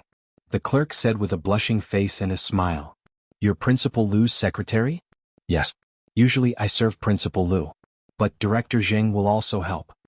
When Xiao Meng said Jing, her expression was a bit unnatural. Obviously, the two didn't get along very well. What happened in the school recently? Something big. Something big that has something to do with me. Yes, you were fired, but you were specially recruited. Yes, that's it. Fang Yan nodded with a smile. Why is that? You really asked the right person. Xiao Meng said proudly. These 2 days I've been with Principal Lu, so I know the cause and effect of the matter. In fact, you were really fired from the school, but after listening to Xiao Meng's explanation, Fang Yan really wanted to thank his amiable and respectable students. He was indeed voted to be fired at the school's high-level meeting, and Lu Chaoga was really ready to give up the position of Rosefinch Secondary's vice principal to find another way out. However, Fang Yan's students let Fang Yan return to the school. Lu Chaoga also saw a valuable quality in these students, so she decided to stay. During the days when Fang Yan was away, a lot of things happened in the school. As soon as Fang Yan left, Huang Haoren returned home. He told his father, Huang Wenxiang, what happened in the school. After Huang Wenxiang heard it, he was furious and immediately followed him to Rosefinch Secondary to investigate. After interviewing many students of the 9th class and the people involved in the incident, he wrote an article titled, Good Teacher, Bad Teacher, Who Has the Final Say? The article was published in the evening supplement of the Wuxia Metropolis Daily. As soon as the article was published in the newspaper, it caused widespread discussion in the society. The teacher in the eyes of the students was a good teacher, but he was dismissed by the school because his teaching methods deviated from the classics. Such an outcome made the parents of the students very dissatisfied. The parents of the drowning girl Zhu Fang rushed to the school. Originally they wanted to cause trouble for the school. But after listening to their daughter's explanation and the intercession of Class 9 students, not only did they not get angry, they even sent a letter of thanks to the school. The letter of thanks arrived, but the person who thanked them was chased away. This was undoubtedly a harsh slap to the school's face. The parents whose children were studying at Vermilion Bird Middle School also inquired about this matter from their children. Listening to the children who had witnessed the poetry recital, recounting what happened at that time, and seeing the excitement and envy in their children's eyes, the parents also began to think about whether they could transfer their children to Class 9 or not. The higher-ups of Rosefinch Secondary could no longer sit still. Principal Zhang Xiaofeng personally took the lead and convened a meeting to discuss the recruitment of Fang Yan. However, they had just chased him away and then immediately invited him back. The school's face would be embarrassed, and the person involved would certainly be very unhappy. Therefore, after a fierce bargaining, they decided to give him some compensation, directly skipping the 3-month probation period and becoming an official teacher of Rosefinch Secondary. There was no way to communicate this matter directly with Fang Yan, so Zhang Xiaofeng personally went to negotiate with Lu Chaoga. After agreeing to several of Lu Chaoga's requests, Lu Chaoga also agreed to withdraw her resignation and continue to stay at Rosefinch. Li Mingqiang and his group were the most humiliated when Fang Yan left and came back. They racked their brains to send Fang Yan away, but they didn't expect that they would have to go through so much trouble to invite him back. Has anyone ever told you that you are very good-looking? Fang Yan looked at Xiaoming and asked. Yes. Xiaoming lowered her head. How could this person be so direct? Confessing now. Isn't it a little too fast? Since they have all said it, then I won't say it. Fang Yan waved his hand at Xiaoming and quickly ran outside. He wanted to see his students, to see those lovely children. Bastard. Xiaoming looked at Fang Yan's back and gnashed her teeth. The Buick stopped in front of the villa. Jing Jing pushed open the door and got off. He wiped his hair to make it look more smooth and tidy. He also tidied up the collar of his Chinese tunic suit to make himself look more neat and tidy. Only then did he carefully ring the doorbell of the courtyard. Click. The door opened and Jing Jing pushed the door and walked in. An old man in a black suit greeted him. After making an ancient European invitation gesture, he said, "Young master is waiting for you in the backyard." Thank you. Jing Jing said gratefully and followed the old man to the backyard of the villa. If you didn't see it with your own eyes, it would be hard to imagine that the backyard of the villa was a huge golf course. Not only this villa, but the backyard of the whole row of villas were all golf courses. They could pick up their clubs and play a few rounds at any time. A man with his back to them was swinging his golf club to hit the ball. He was tall and straight and his posture was standard. It was obvious that he was an expert in this field. Whoosh. The man swung his club but the ball didn't move. It was empty. The man turned around and casually handed the club in his hand to the old man beside him. He said with a smile, "Jing Jing, every time you come over you affect my performance." Jing Jing's forehead was full of sweat, and his round body tried to bend down. He said in fear, "Young Master Jiang, it's my fault. It's my fault. I shouldn't have come at this time. I asked you to come at this time but you didn't come at this time. When were you going to come?" The man asked with a straight face. Yes. Young master asked me to come, so I came immediately." Jing Jing nodded repeatedly. Even he didn't know what yes meant. Jiang Zhulu laughed and patted Jing Jing's shoulder. He said, "All right, old Jing, I was just joking with you." "What's wrong?" "Old Jing, you don't come without a reason. You said you have something to talk to me about. What is it?" "Young Master Jiang, it's like this." Jing Jing glanced at the old butler beside him and hesitated. "Say it." "Uncle Lu is one of us," Jiang Zhulu said casually. He trusted this old butler a lot. "It's about Principal Lu," Jing Jing said carefully. "She's too close to a man. I'm worried." The smile on Jiang Zhulio's face was even brighter. "What kind of man?" "Teacher," Jing Jing said. "A new language teacher in the school." "Teacher?" Jiang Zhulu laughed. "Old Jiang, do you think I should be worried?" "I'm not worried."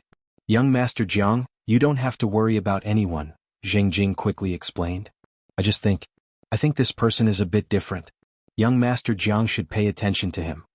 "How different?" "Despicable." Jiang Zhulu looked at Jing Jing in surprise and asked, "What kind of evaluation is that?" "Young Master Jiang, this is what I really think. How should I put it? If I had to find a word to describe him, the first word I would think of would be despicable. He's really annoying." "If that's the case." Jiang Zhulu looked at Jing Jing with a faint smile. "Why should I pay attention to such a despicable person? Maybe men don't like him, but women will probably like this kind of man, right?" Jing Jing said uncertainly. In any case, he didn't like Fang Yan a million times in his heart. Before he came, he was Lu Chaoga's #1 confidant. After he came, not only did he steal his flattering lines, but he also made Lu Chaoga alienate him more and more. Because of him, Lu Chaoga reprimanded him several times mercilessly. He felt that his pride was hurt. Fat people were also human, okay? How uncomfortable would it be for them to treat him like this? Jiang Zhulu looked at Jing Jing thoughtfully and said, Do you think it's possible for Lu Chaoga to fall in love with such a despicable person? Principal Lu did a lot of things for him, Jing Jing said. Really? Tell me about it, Jiang Zhulu said with great interest. Several times he got into trouble, it was Principal Lu who came forward to protect him. This time he was expelled from the school, but Principal Lu. If you don't finish your sentence next time, don't ever say the second half of it, Jiang Zhulu said. Principal Lu wanted to leave with him. She also said that if he left, she would also leave, Jing Jing said hurriedly. Old Jing, that's right. I hate beating around the bush when I speak, Jiang Zhulu said with a smile. He waved to the butler, and the butler immediately gave him the golf club. Jiang Zhulu took the club, clenched it with both hands, and suddenly smashed it towards Jing Jing's head. Jing Jing was caught off guard and was attacked. He covered his face and fell to the ground, crying in pain. Jiang Zhulu didn't intend to let him go so easily. He waved the club and hit his face again and again. Jing Jing held his head with both hands and screamed. Jiang Zhulu didn't stop until the club flew out of his hand. He took the white silk handkerchief from the old butler and wiped his hands. He squatted down and looked at Jing Jing's scarred face. He reached out and pulled him up from the ground. He asked with concern, Old Jing, are you okay? I'm fine. Young Master Jiang, I'm fine, Jing Jing said with a sobbing tone. It's good that you're fine. I'm just a person with a bad temper, Jiang Zhulu said apologetically. But if you let me vent, it'll be fine. Isn't that right? Yes. I understand. Old Jing, you're so disappointing. I put you in this position so that you can take good care of Lu Chaoga. What happened? You didn't even tell me that such a big thing happened? Things happened too fast. I didn't have time. How fast? That Fang Yan. He came here 2 days ago. 2 days. The smile on Jiang Zhulio's face froze. 2 days and Lu Xiaoga is leaving with him? Yes. Jiang Zhulu was silent. After a long time he suddenly asked, Old Jing, what kind of person do you think I am? A charming person. No. You're not telling the truth. Jiang Zhulu waved his hand. There was an inexplicable sense of ridicule on his handsome face. I'm a pervert. Am I right? Tell me, is this B*TCH afraid of a pervert? He must be afraid. He must be, Jing Jing said. That's good. Jiang Zhulu nodded in satisfaction. It seems I should have a good talk with him. I wonder, does this B*TCH have a sword that can save his life? Chapter 33. Jingxing Tea House. Fang Yan personally boiled the water to make tea. He filled the cup in front of Huang Wenxiang with the teapot and said with a smile, the conditions here are too simple. If there's a chance in the future, I'll definitely make a cup of good tea to entertain the distinguished guests. What kind of distinguished guest am I? Huang Wenxiang said with a smile. He took a sip of the tea and said, You don't say. The tea brewed by Mr. Fang really tastes different. I saw that Mr. Fang's tea brewing technique is quite skilled and exquisite. Is Mr. Fang good at the tea ceremony? It's not really a tea ceremony. I'm influenced by the elders in my family and usually like to drink tea with them. After drinking a lot and seeing a lot, I more or less understand it. Fang Yan looked at Huang Haoren, who was sitting next to him and willing to be a supporting character, and said, Haoren, do you like tea? Yes, Huang Haoren said. But the students in the class all like to drink Coca-Cola. Maybe they'll like tea in the future too, Fang Yan said with a smile. What do you have in mind? Huang Wenxiang asked. He was a reporter, so he was extraordinarily sensitive to the subtext that could be hidden in every sentence. I'm going to let them know some knowledge about the tea ceremony, Fang Yan said with a smile. The tea ceremony is the quintessence of Wuxia. Brewing tea and drinking it can calm people down, cultivate their character, and improve a person's personal quality and cultural accomplishment. It's a pity to lose such a good thing. It can't be passed down by one person, nor can it be passed down by one family. If a group of people and a country were to pass it down, why would we worry that the tea ceremony of Wuxia can't be carried forward? But the tea ceremony technique is not in the scope of the language textbook. If you teach this, aren't you afraid of being expelled from school again? Huang Wenxiang asked doubtfully. Fang Yan did not answer Huang Wenxiang's question. Instead, he looked at Huang Haoren and asked, Huang Haoren, do you think the students will like the tea ceremony lesson? Yes. Huang Haoren's eyes lit up. I'm sure many students will like it. Do you think this is good for you? Fang Yan asked again. Yes, Huang Haoren said. We're also willing to learn some extracurricular knowledge. We also want to learn things that interest us, but there's too much content in the textbooks and too much extracurricular homework. We don't have the time or the channels, so we can only leave it at that. Actually, the students like these things very much. Why did the dance club and taekwondo club have so many members? Isn't that proof that everyone likes these things? Fang Yin was very satisfied with Huang Haoren's answer. Only then did he say to Huang Wenxiang, because there is no test as a teacher, he doesn't teach. Is this really for the good of the students? But now all the schools are only using fractions. If you delay the students' studies, who says that students who learn the way of tea can't get high marks? Fang Yin retorted. There are a few months in a semester. How many pages are there in a Chinese textbook? If you study hard, a month's time is enough. Why do our students need such a long time to learn? Because they hate studying. Fang Yin gave the answer to this question himself. They spend all day memorizing who was born and who died in what year. This essay represents the author's point of view.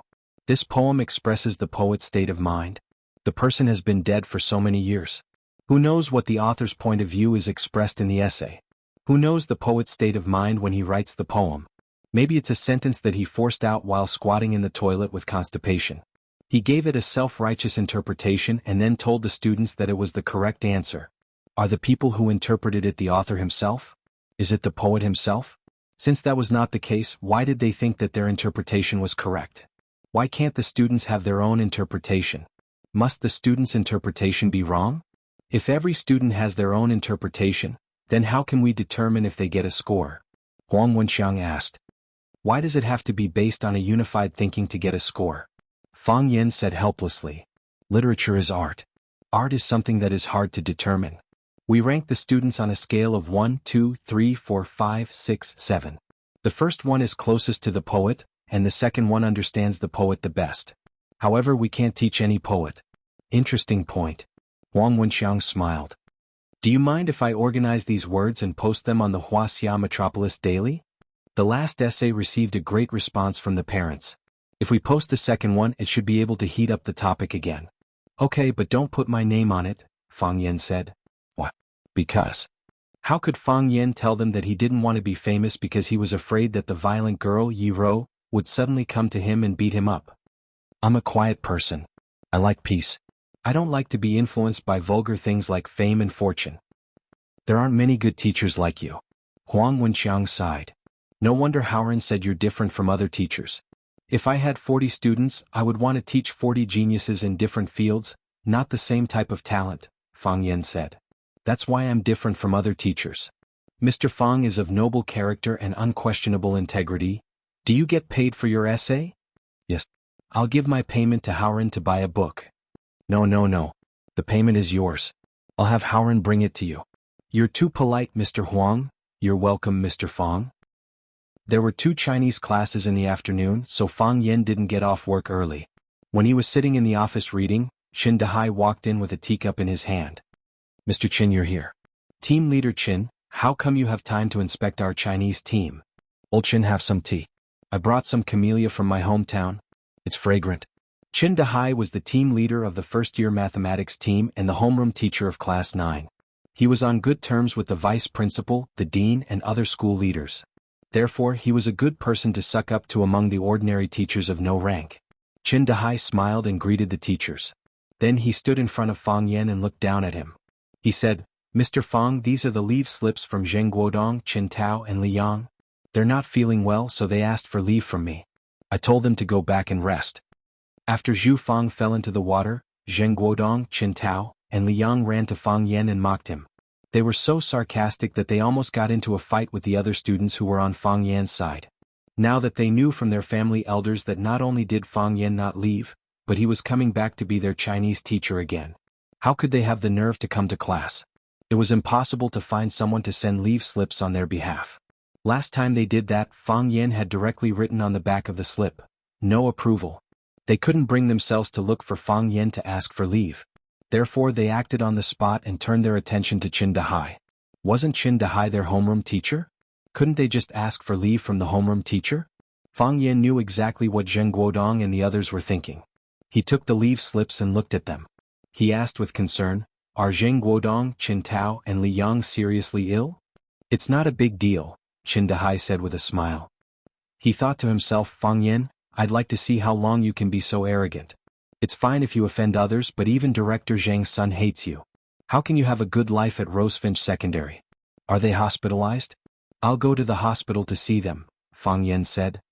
They're not hospitalized. Qin Dehai felt very uncomfortable. How could this person say that? Who would go to the hospital for no reason? I saw that they only asked for 2 classes. There shouldn't be enough rest time, right? Fang Yan looked at the class schedule on the table and said, the first 2 classes tomorrow are my Chinese class, and the whole afternoon the day after tomorrow will be my Chinese class. Why don't they ask for these 5 classes together? Mr. Fang. Qin Dehai's face darkened. Students ask for leave based on their own physical condition. How can you encourage them to ask for so much leave in advance? Fang Yan smiled and said, I'm just afraid that they will suddenly have a stomachache during my Chinese class tomorrow. The day after that they will be on their period again. So, I'm reminding them to ask for leave at once. Isn't that better? It's convenient for them and it's convenient for me. It seems that Mr. Fang is prejudiced against these 3 students? Qin Dehai began to accuse Fang Yan. No, not at all. Fang Yan waved his hand. Although Teacher Qin framed me behind my back, I won't treat Qin Tao differently just because he is your son. Although this child's nature is bad, he is still a child. As a child, he has the chance to turn over a new leaf. As a teacher, we should have confidence in our students. Fang Yan, how can you say that? Whose nature is bad? Who framed you behind your back? Qin Tao's nature is bad. Teacher Qin framed me behind my back. Fang Yan smiled bitterly. We are all colleagues.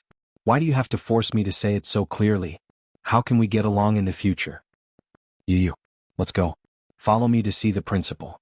Qin Dehai was about to go crazy because of Fang Yan. He pulled Fang Yan's hand and wanted to take him to see the school's leader. Teacher Chen, don't be so impulsive. Fang Yan comforted him with a gentle voice. The fewer people who know about this, the better. If you make a ruckus like this, everyone will know. It won't be good for you and Qin Tao. Qin Tao is still a child. He can still be saved. Qin Tao is a child, so he can still be saved. As for you, Teacher Qin, there is no medicine that can save him. The other teachers couldn't sit still anymore. They all came over to mediate. Yeah, Teacher Chen, don't be so agitated.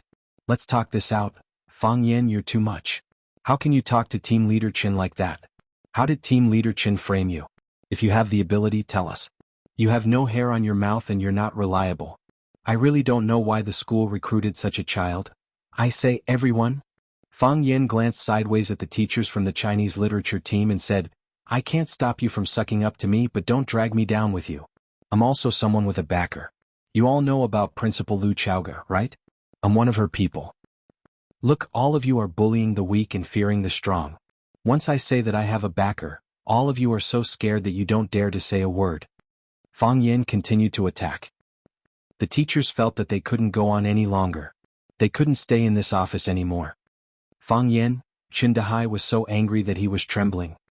He pointed at Fang Yan and shouted, I will definitely make you leave Rosefinch. Definitely.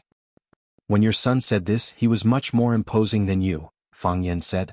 He wouldn't take such a weak threat to heart. Chapter 34.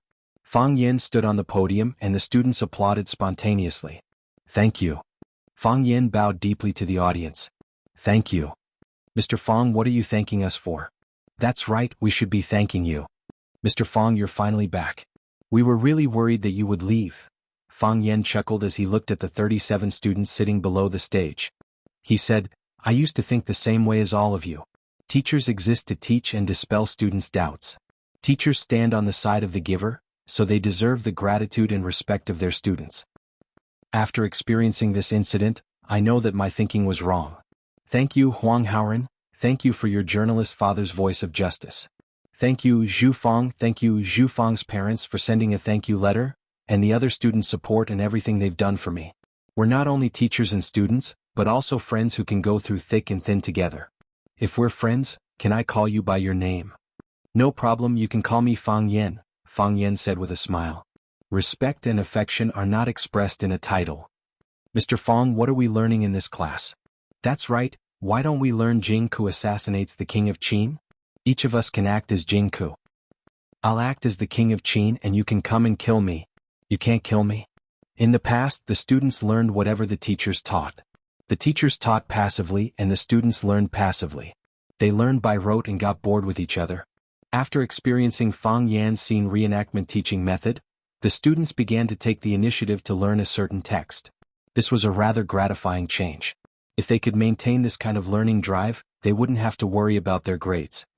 "We won't learn anything today," Fang Yan said with a smile. "We learned Farewell to Cambridge Again by the Sparrow River in the last class. Can you write an essay, Farewell to Sparrow Bridge Again, based on that scene? Although you are only in your first year of high school, you will leave Rosefinch one day and enter a higher school to further your studies. Think about it, at that time when you really had to leave the Vermilion Bird, how would you feel? There's no time limit and no word limit. As long as it's the work that you think you're most satisfied with, you can submit it to me as your homework. Once I've collected all of your works, I'll read them out one by one. Then we'll vote for the 3 best works. The best work will be awarded the title of Outstanding Poet in Class 9, and you'll get an extra mark on your language grade."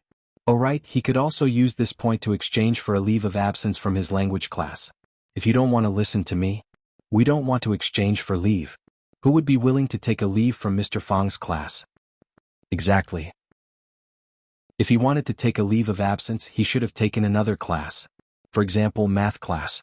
"Everyone, you have to vote for me. My work will definitely be a masterpiece." After joking around for a while, the students began to meditate. Some of the quick-witted ones had already started writing on the paper with their pens. Most of the students lowered their heads and meditated, searching for the aura called inspiration. There were even 2 students who stood up from their seats and paced back and forth in the classroom, but Fang Yan did not bother with them. Artistic creation should have no restrictions and boundaries. Fang Yan moved a chair to the back, leaned against the wall and dozed off. It's so comfortable to be a teacher. Fang Yan sighed in his heart. If he were still at home, his father would probably force him to practice kung fu again. He really didn't understand why he kept practicing when he couldn't beat Yi Gentle no matter how much he practiced. Fang Yan thought that the next time he saw Yi Gentle, he would compete with her in reciting 300 Tang poems.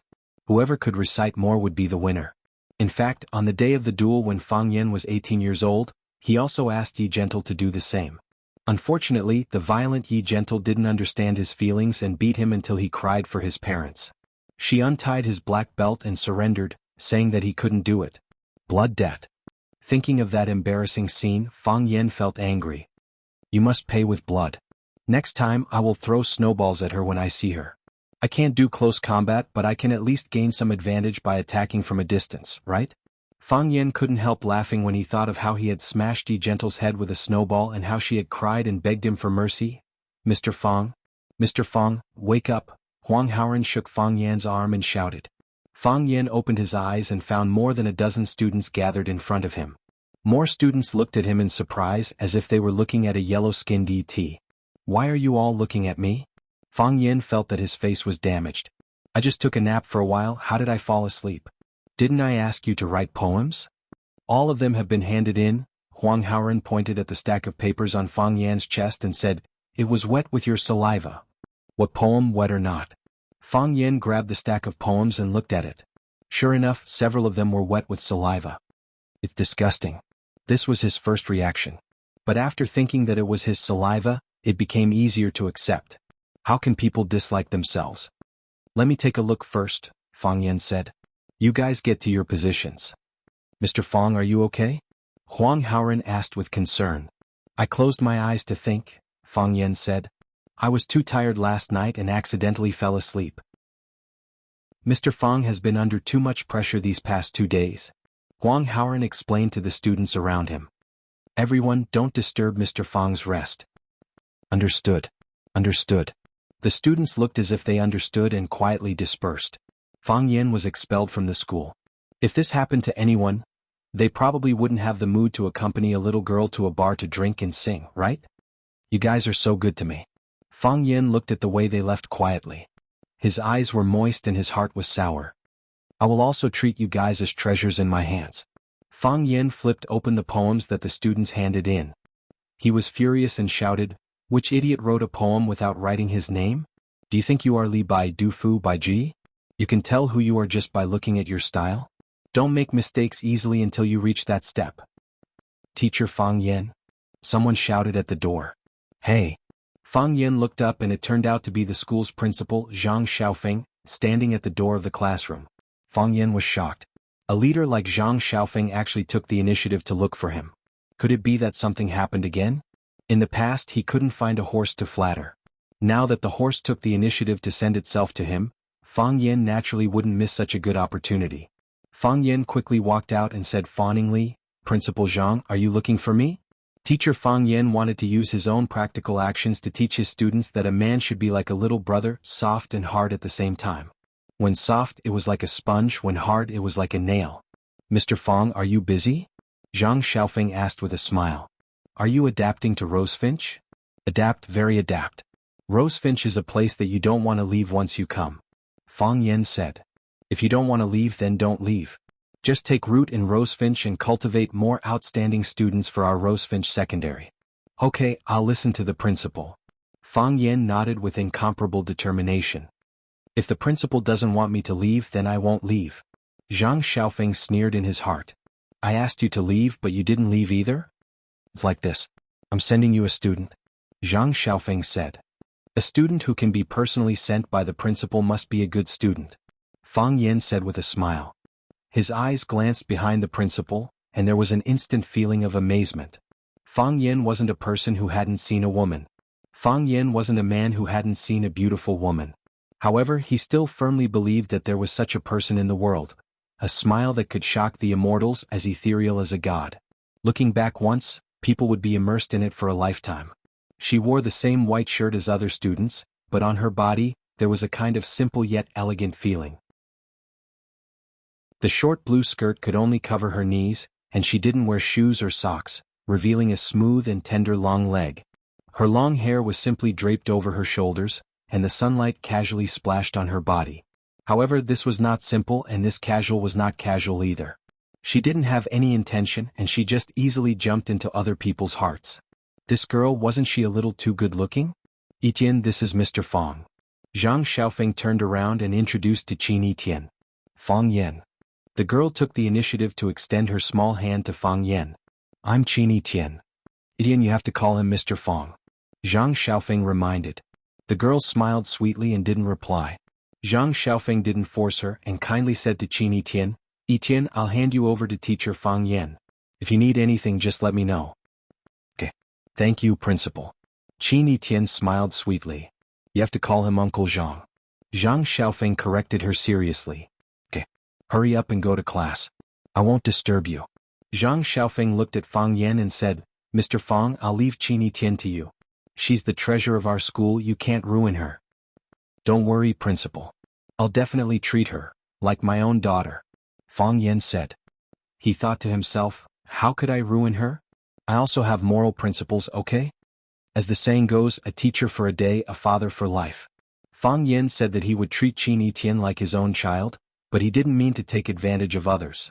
Although he wasn't a person who didn't like to take advantage of others. You. Zhang Xiaofeng pointed at Fang Yan and left with a smile. "I'm not your daughter." Qin Etienne pursed her lips and smiled coquettishly. "I was just using that analogy," Fang Yan explained. "Then why didn't you use that analogy?" Qin Etienne's beautiful big eyes looked at Fang Yan without blinking. "I have to treat her like my own woman?" Fang Yan's eyes widened, and his face was full of disbelief. "Is she flirting with me? Thank God you're here."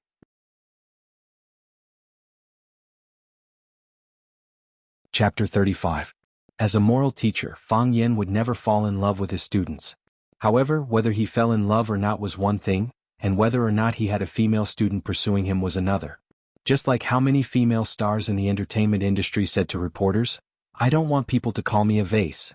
Please pay more attention to my acting skills." But did they think about the feelings of those women who had worked diligently for decades and never had anyone call them vases? Did they think about it? Yes, that was Fang Yan's mentality. Before he became a teacher at Rosefinch Secondary, he had imagined such a beautiful scene.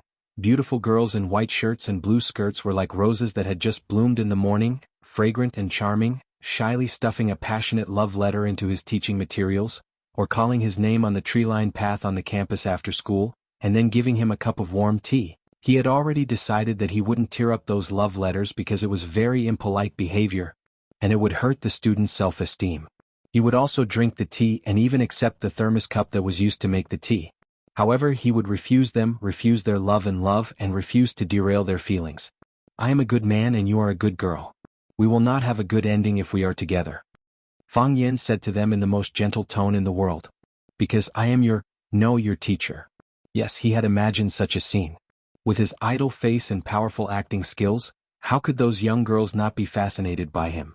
This day really came a little earlier than he had expected. Is that also a metaphor? Fang Yen laughed. If the enemy doesn't move, I won't move. If the enemy moves, I won't move. First, find out the real purpose of this girl. Didn't Zhang Wuji's mother say to be careful of women? The more beautiful a woman is, the more likely she is to cheat. As a young virgin, Fang Yen was very worried that he would be cheated by a beautiful girl. If they cheated him of his body, how could he go out and meet people in the future? I'm serious. Qin Yiqian blinked his eyes and said innocently. You. Fang Yen felt that she really wanted to lie to him. I am your teacher. You have to respect me. I know. Qin Yiqian nodded. That's why I want to put you in the most important position in my heart. Fang Yen, according to past practice, shouldn't you be introducing new classmates to your classmates? Call him Mr. Fang. Okay, Fang Yen. Fang Yen was very stubborn, but the other party was even more persistent than him. Standing on the podium, Fang Yen said to everyone with a smile, let's welcome our new classmate Qin Yiqian with a warm round of applause. No one spoke. No one applauded. However, the boys' faces were flushed, and they had an excited expression on their faces. Even Huang Haoran, who was usually the calmest, was full of excitement. He looked at Qin Yiqian standing on the front stage with burning eyes. Something is wrong. Fang Yen frowned. He smelled the restlessness in the air. What did these guys want to do? Qin Yiqian walked to the podium, glanced at the audience, chuckled and said, I know you all know me. I am Qin Yiqian. Clatter. The applause was like thunder. Qin Yiqian. Qin Yiqian. Qin Yiqian.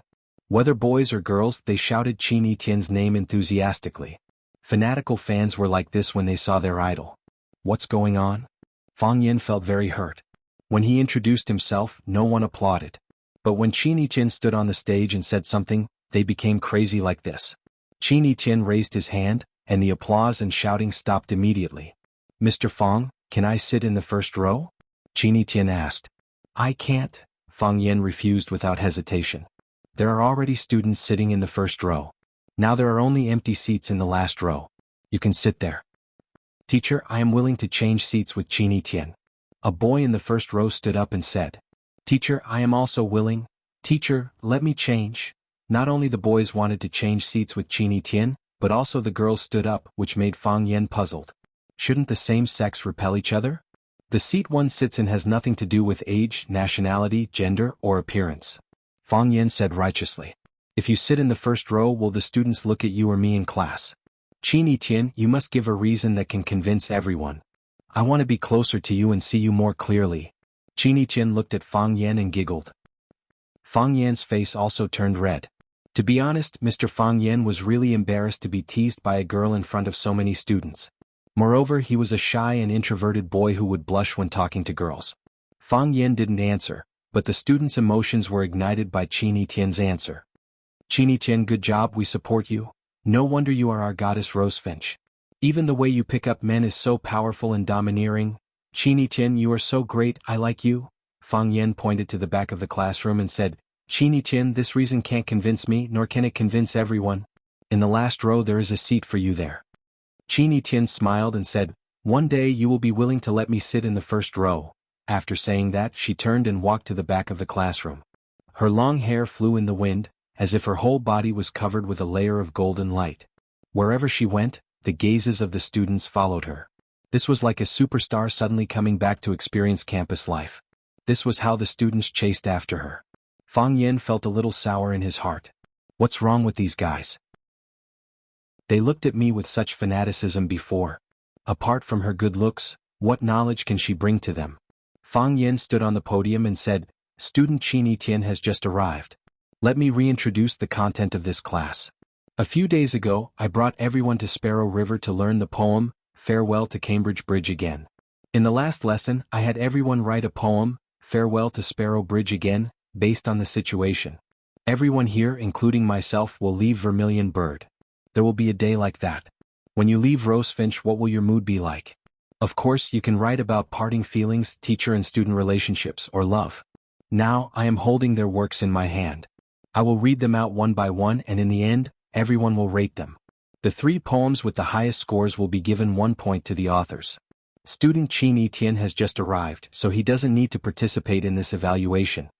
After saying that, Fang Yen began to read the poem. In the past, students only learned poetry. Who would have thought that they would write poems? Therefore, the poems written by many students were really boring and dry to the extreme. For example, a student named Yi Xiaoyu wrote, "Farewell to Sparrow Bridge again. Sparrow Bridge, I'm leaving. Sparrow Bridge, I'll be back. When you look at my eyes, do you know how deep my love for you is in my heart?" What was even better was, Sparrow Bridge. Sparrow Bridge. The reason why Sparrow Bridge was called Sparrow Bridge was that it looked like a bird. Of course, there was no lack of good works. For example, Huang Haoren, who had a deep foundation in ancient literature, used classical Chinese to write a poem about parting from school and Sparrow Bridge. The words were gorgeous and the feelings were deep. It was well received by everyone. Zheng Guodong, Qin Tao, and Li Yang did not come to class. When Fang Yen read to number 40, Zhu Fang had finished reciting all the poems. "Okay, now everyone can start to grade," Fang Yen said with a smile. "Find a piece of paper and write down the 3 poems that you think are the best. The one with the most votes will be the excellent poet of our class 9. Wait. Qin Etienne stood up from the back. "Qin Etienne, what's the matter?" "Teacher, I also wrote a few poems. Can you help me take a look?" "How many?" "A few. I have more time." Fang Yen walked to the back of the classroom and took a stack of paper from Qin Etienne. He looked at the poems written in beautiful font and asked, "Did you just write this?" "Yes," Qin Etienne said. "I didn't bring my bag. I borrowed the pen and paper from Ho Xiaolong." A boy sitting next to Qin Etienne smiled honestly, silently proving the authenticity of what Qin Etienne said. "Poems must have feelings. I have feelings," Qin Etienne said. "You took them to Sparrow River to learn farewell to Cambridge again. I stood on the shore and admired it."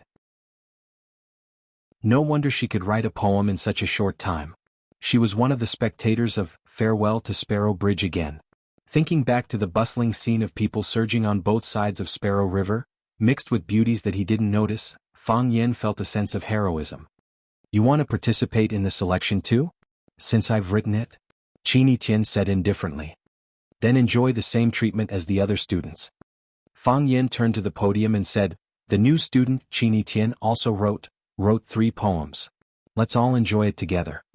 Fang Yen cleared his throat and began to read. "You said the light of the drizzle, the distant view of the Sparrow Bridge, then you gently embraced the wind, the deep cover of the rainbow-colored dress, you said the radiance of spring, the green sleeves and the red fragrance, then you closed the west tower inside." Standing quietly beside you, Fang Yen looked at the back of the classroom in surprise and saw Qin Etienne looking at him with a proud face.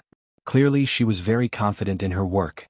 To be honest, Fang Yen wasn't confident that he could write such a beautiful sentence in such a short time.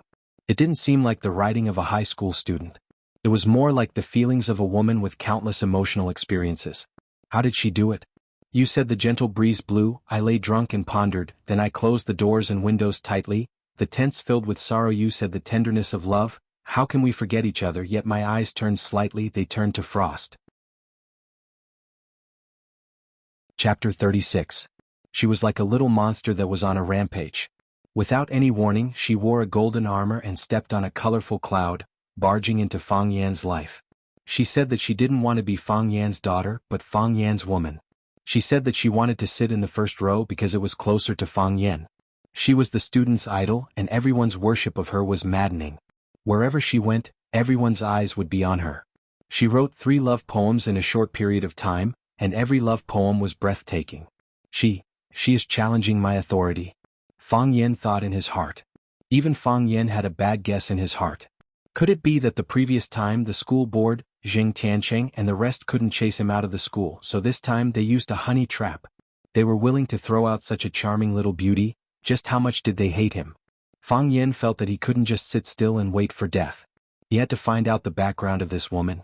Among the 41 students in the class, Fang Yan, Huang Haoren, Zheng Guodong, Qin Tao, and Li Yang communicated the most. Of course, Zheng Guodong, Qin Tao, and Li Yang wouldn't cooperate obediently. So the only person he could ask was Huang Haoren. Fang Yan could see the flickering light in Huang Haoren's eyes. He must have a good understanding of Qin Etian. Without a doubt, Qin Etian's 3 poems were the best of the day with a full vote. In other words, the prizes that were originally prepared for the top 3 had become hers alone. She suddenly gained 3 points. If she only scored 57 points in the next language exam, then with the 3 points she had now, she would be able to pass. However, with the profound knowledge she had displayed, did she look like the kind of student who could only score 57 points on a language test? Fang Yin felt that what he should be worried about now was that if she scored 98 points on the language test, plus the 3 points she had now, would he have to give her 101 points? Forget it, I can only exchange it in batches. Or maybe he could deduct more points from her when he marked the exam paper. After class, Fang Yin shouted, "Huang Haoren, come out with me." Huang Haoren was the temporary representative of the Chinese class, so it was only natural that Fang Yin would look for him to discuss matters. Huang Haoren quickly got up and didn't forget to look back at Qin Etian before leaving. Fang Yin brought Huang Haoren downstairs to the middle of the school's English corner. He asked, "Huang Haoren, what's the matter with that Qin Etian?" Huang Haoren was shocked. His face turned red and he stuttered, "Mr. Fang, I what? Just say it. You're a man, why are you being so wishy-washy?" Fang Yin said in a bad mood. "I do like Qin Etian, but this time it was Fang Yan's turn to be shocked. He brought Huang Haoren out to find out more about Qin Etian. How did he find out that he was a teenager in love? Classmate Huang Haoren, this matter? Mr. Fang, I'm not the only one who likes Qin Etian. All the boys in the school like Qin Etian." Huang Haoren sold out all the boys in the school. Even the most advanced rocket couldn't catch up with this speed. "Why?" Fang Yin asked. Huang Haoren raised his head and looked at Fang Yin. He didn't understand what he meant. "I mean, is Qin Etian famous in the school?" "Very famous." Huang Haoren became excited and said, "She's very famous in the entire Huaqing. This year, because she's going to apply for Rosefinch, countless people followed her to apply for Rosefinch, including the top students in the city. This year, Rosefinch has the highest enrollment rate in years." "You're one of them?" Fang Yin asked with a smile. Huang Haoren was a little embarrassed. He adjusted his glasses and said with a red face, "I think Rosefinch is very suitable for me. I was lucky enough to meet Mr. Fang." "Why is she so famous?" Fang Yin asked. "Because she's a genius." Huang Haoren said without hesitation. "In what way?" "Everything." Fang Yin shook his head and said, "Huang Haoren, I heard from your father that your future dream is to become an excellent news reporter. What are the 3 elements of a reporter? Fast, accurate, and fresh. You can't be replaced by personal feelings. You've been blinded by your feelings, haven't you?" "It's true." Hearing that Fang Yin didn't trust Qin Etian, Huang Haoren was a little anxious. Qin Etian is really a genius. This is recognized by everyone. Don't think that she's only in her first year of high school. Even the second and third year students call her senior sister Etian. This kind of feels like a gangster boss. Fang Yin thought in his heart. After listening to Huang Haoren's explanation, Fang Yin felt that he should understand more clearly what made Qin Etian, this student, different from others. He found a stone bench and sat down. Then he patted the seat next to him and said, "Sit down and tell me." Huang Haoren didn't sit down. He stood in front of Fang Yin and said with a smile, "Do you know? Qin Etian is a legend in the world of elementary school. She studied in number 1 middle school. Number 1 middle school is the best middle school in Huaqing. The students there all have good grades and there's a lot of pressure. However, everyone's goal is to get second place because the first place belongs to Qin Etian. She studied in our number 1 middle school for 3 years and was the champion of the whole grade for 3 years. What's more, she was first in every subject in the whole grade. She didn't show any signs of being biased. At that time we felt that nothing could stump her. Even some Olympiad math questions that the teacher deliberately asked were easily solved by her. Just because she's good at studying? No. At that time, didn't Apple English Channel organize a host selection competition in Huaqing? Every contestant had to give a speech in English. She signed up, but in the end, all of the contestants were rejected. The organizer was in a difficult position because Qin Etian wasn't an adult yet, and she was still a student. If they signed a contract with her, it would be much more difficult. If they didn't sign a contract with her, they would go back on their previous promise, and it would be difficult to quell the pressure of public opinion. In the end, Qin Etian withdrew herself, saying that she had to focus on her studies and didn't have time to be a host. Apple English Channel didn't want to let go of such a talent, so they signed a contract with her as an on-camera reporter. Good at English? Good at giving speeches? In high school, hip-hop was very popular. She selected her own team members and choreographed her own hip-hop dance to enter the Huadong District Hip-Hop Dance Competition. The national finals were to be held in Yanjing, but she forfeited, saying that the air quality in Yanjing was too bad.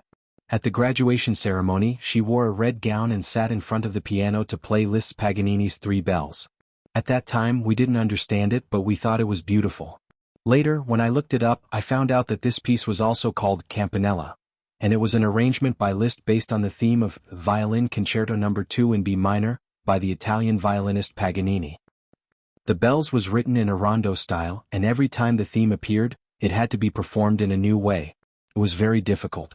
It was said that only a few people in Wuxia could perform this piece. Li Yundi, the Prince of Piano, performed this piece in Vienna and caused a sensation. Her program became the most popular program at the graduation ceremony, and many students especially bought Liszt's CD to listen to because of her. She can also play the piano? She was the president of the school broadcasting club in our first high school, and also in Rosefinch Secondary. She adapted the dance of Little Swan, rehearsed the play Romeo and Juliet, participated in the Olympic Math Olympiad and won a prize, and was a special guest of the observatory. Oh, she's also very good at volleyball and tennis. Doesn't she have any shortcomings? Yes. She's too beautiful. Huang Haoren said with a face full of regret. Too many people like her? Fang Yan was very sad. How could a teacher teach a student like this? Do you think her parents know she's so good? They should know, Huang Haoren said. If that's the case, why did they send their daughter to school? Do you think she has some ulterior motives for coming to our class? It's a little strange. Huang Haoren nodded and said. The first class is the best class in the whole grade, and Qin Yiqian got into Rosefinch with the best grades in the city. As soon as he entered Rosefinch, he was appointed as the temporary class monitor of the first class. I don't understand why she was transferred from the first class to our 9th class. Our 9th class is famous for being a problematic class, and Teacher Zhu was kicked out less than a month after he came. Teacher Zhu? The one before me? Fang Yan asked. Yes. Teacher Zhu is also a good person. Why was he kicked out? They said they found out he was having an affair with a girl. How is that possible? Teacher Zhu just came here, how could he have an affair with a girl? Did he offend someone? I'm not sure. Huang Haoren shook his head. Fang Yan had doubts in his heart, but it was not convenient for him to ask. After all, Huang Haoren was just a student, and it was impossible for him to know too much inside information. You just said that Qin Yiqian was specially transferred from the first class, the best class in the whole grade, to our 9th class? Yes. Huang Haoren nodded. Mr. Fang, didn't you know Qin Yiqian before? Listen, this question really hurts one's self-esteem. I am a teacher and they should know me first. How can they ask me to know every student? No, I don't, Fang Yan said. Why do you think Qin Yiqian transferred? Why did he come to our 9th class? Maybe. Huang Haoren wanted to say something but stopped. Maybe what? Maybe she fell in love with one of the boys in our class? Huang Haoren lowered his head and said shyly. Fang Yan looked at Huang Haoren with gentle eyes and said earnestly, Huang Haoren classmate, students still have to focus on their studies. Huang Haoren widened his eyes and looked at Fang Yan and said, Mr. Fang, I thought you wouldn't say this. Yes. Fang Yan nodded. I will tell your parents. Chapter 37. The bell rang and Huang Haoren returned to the classroom. Fang Yan sat on the stone chair lazily, feeling uneasy. Qin Yiqian, are you the reinforcements brought by the monkey? Are you thinking of me? A girl sat beside Fang Yan and asked aloud. Yes. Fang Yan replied, Why did you run out? It was class time, but Qin Yiqian appeared in front of Fang Yan. This girl skipped class as soon as she came? Isn't she too arrogant? Maybe there are some things that Huang Haoren didn't say clearly? Qin Yiqian said. I didn't ask him anything. Fang Yan hurriedly explained. What's wrong with this girl? Does she think she can understand everyone's mind? Did you notice that there's a sign on your head that says, you're trying to expose yourself? Qin Yiqian asked. That's right. Confessing without being pressed is exactly what people like you are. Okay. Fang Yan was too lazy to hide it. What didn't he say clearly? I have an agreement with Rosefinch Secondary that I can attend all the teachers' classes if I want to, and I can leave freely if I don't want to, Qin Yiqian said. He doesn't know this and you definitely don't know this. You're so arrogant, What do you want the teachers to think? That's their business. Qin Tian smiled. They'll feel a little uncomfortable in the short term, but they'll get used to it after a long time. If you can't change others, then work hard to change yourself. Fang Yin looked at Qin Tian's almost perfect side profile and said, I don't understand, why did you transfer from class 1 to class 9? For you, what's the difference between class 1 and class 9? In other words, isn't class 1 more suitable for you than class 9? When you brought the students of class 9 to the Sparrow River to learn farewell again, I happened to be sleeping in the grass by the river. You're the first one to come out and stand on Baldy's broken ship. At that time the sun was bright and you were covered with a layer of gold. You read poetry and you make gestures. She looked a little silly and a little sad. I felt like I was hallucinating. I couldn't tell if this was reality or a dream. So you decided to follow a great teacher like me? Fang Yin couldn't help but feel proud. It seemed that A Farewell to Sparrow Bridge Again had made him an instant hit in Rosefinch Secondary. He had to work harder and bid farewell to Sparrow Bridge School a few more times. Qin Tian shook his head and said, You can't teach me. Fang Yin swore on Yi Ro's honor that if this woman wasn't a woman, he would jump up and beat her up. What do you mean you can't teach me? Why can't I teach you? Do you mean to say that you are more powerful than the teacher? It's fine if you are more powerful than other teachers, but can you be more powerful than me? The reason I came here is... Qin Tian bit his lip and said very frankly and directly, I have a premonition that I will like you. Is this a confession? It must be. Qin Tian, don't joke about this kind of thing with the teacher, Fang Yin said angrily. Fang Yin, you don't have to test me. Qin Tian looked at Fang Yin with certainty. Without any shyness or evasion he said, That's what I think. I never need to hide myself. I am your teacher. Fang Yin said. So what? Qin Tian said disdainfully, as if he didn't care about Fang Yan's identity as a teacher at all. Are there any cases of teachers and students falling in love and marrying each other in history? Besides, I just feel that I will like you. I just feel that you are a little different from other boys.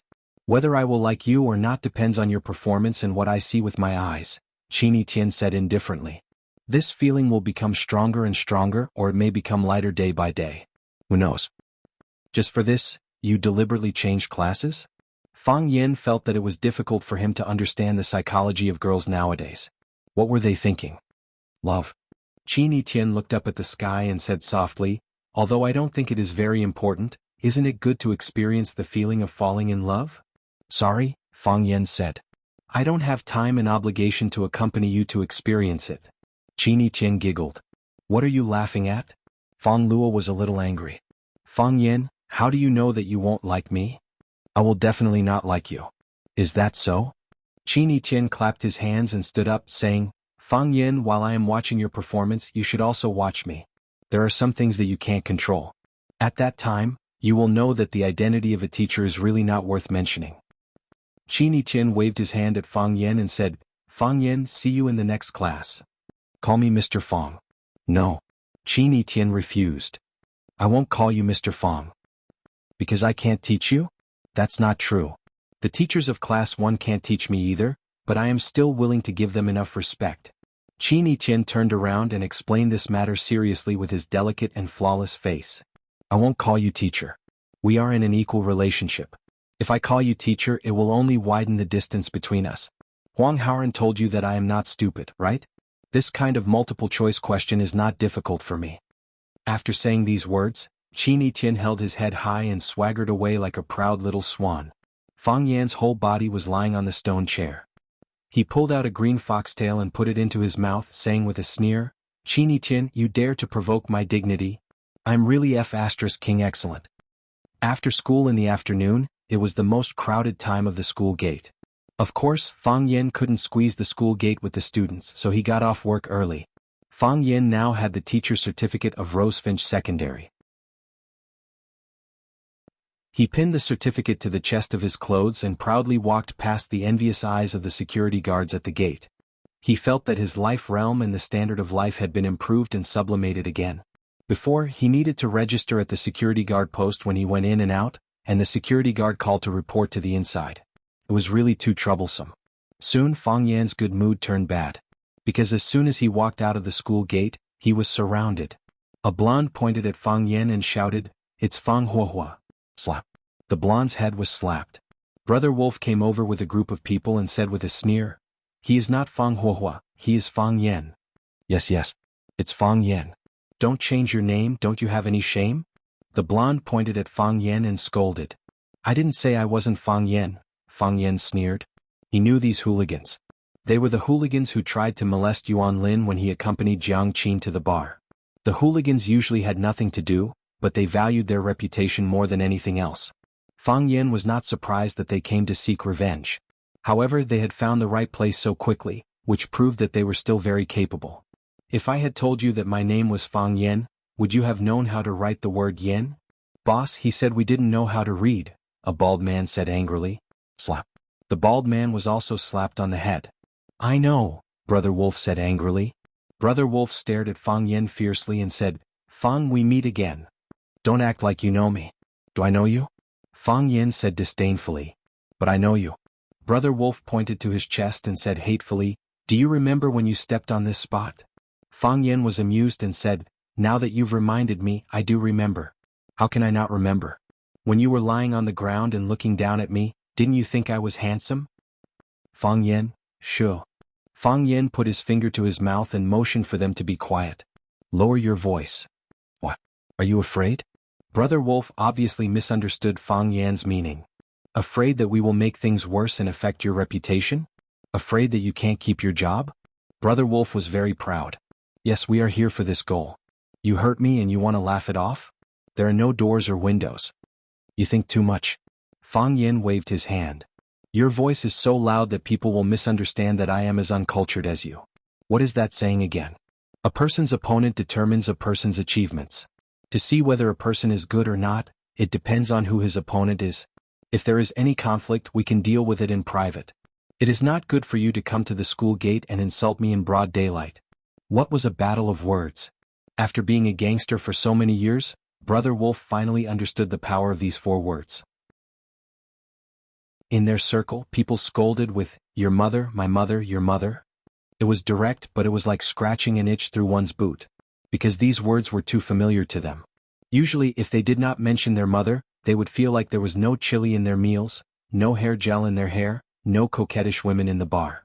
They always felt that something was missing. On this day this year. At this moment. The man standing in front of her didn't say a single vulgar word. He didn't mention father, or mother, but why did he make her feel suffocated? She had the urge to chop him into meat paste and knead him into a meatball? Brother Wolf wanted to say something in response, or perhaps say something more powerful and hateful. However, his face was red, the muscles on his cheeks kept twitching, his eyes were red and tears were about to come out, but he could not say a word. For the first time he felt that it was such a stupid decision to quit school early. Uncultured, it was terrible. Chapter 38. Dang, Fang Yen got off work 2 minutes earlier so that he could avoid the rush hour after school. However, because of these hooligans' delay, the precious 2 minutes that Fang Yen had specially prepared for himself were wasted. As the school bell rang, the originally quiet school suddenly boiled up. The students were like wild horses that had broken free from their restraints, rushing outside with a loud bang. Rumble, the whole school shook because of this. The students rushed to the school gate and were immediately attracted by Fang Yen and the hooligans around him. Hey, isn't that the language teacher of the 9th class? Yes. He is Fang Yen, I saw him at the Bird River, so handsome. Did he provoke the hooligans in the school? Those people are not good people at first glance. Li Ziqiang was the leader, and a leader must have the style of a leader. Therefore, every time when it was time to get off work, he would slowly pack up the things on his desk, and when the students and teachers were almost gone, he would go downstairs to go home. Today, as usual, when he heard the school bell ring, he was still holding a book, The Importance of Student Education, with great interest. Bang! His office door was forcefully pushed open from the outside. Before he had time to get angry, a young teacher had already said anxiously, Dean Li, someone is causing trouble at the school gate. They've blocked the school's main gate. Someone is causing trouble? Li Ziqiang stood up with a whoa. He was the school's dean and also in charge of the school's security. Where's the security department? Didn't they send someone out to deal with it? Dean. A big man in a security uniform trotted in and said, Dean, I'm here. Zhao Daju, what are you doing? Something happened outside the school, why didn't you send someone to deal with it? What are you doing here? Dean, don't be agitated. Chin Dahai, the head of the first-year mathematics group, slowly walked into the office and said with a smile, I asked Chief Zhao to come with me. I think it's better to report this matter to the dean first. Old Chin, what's going on?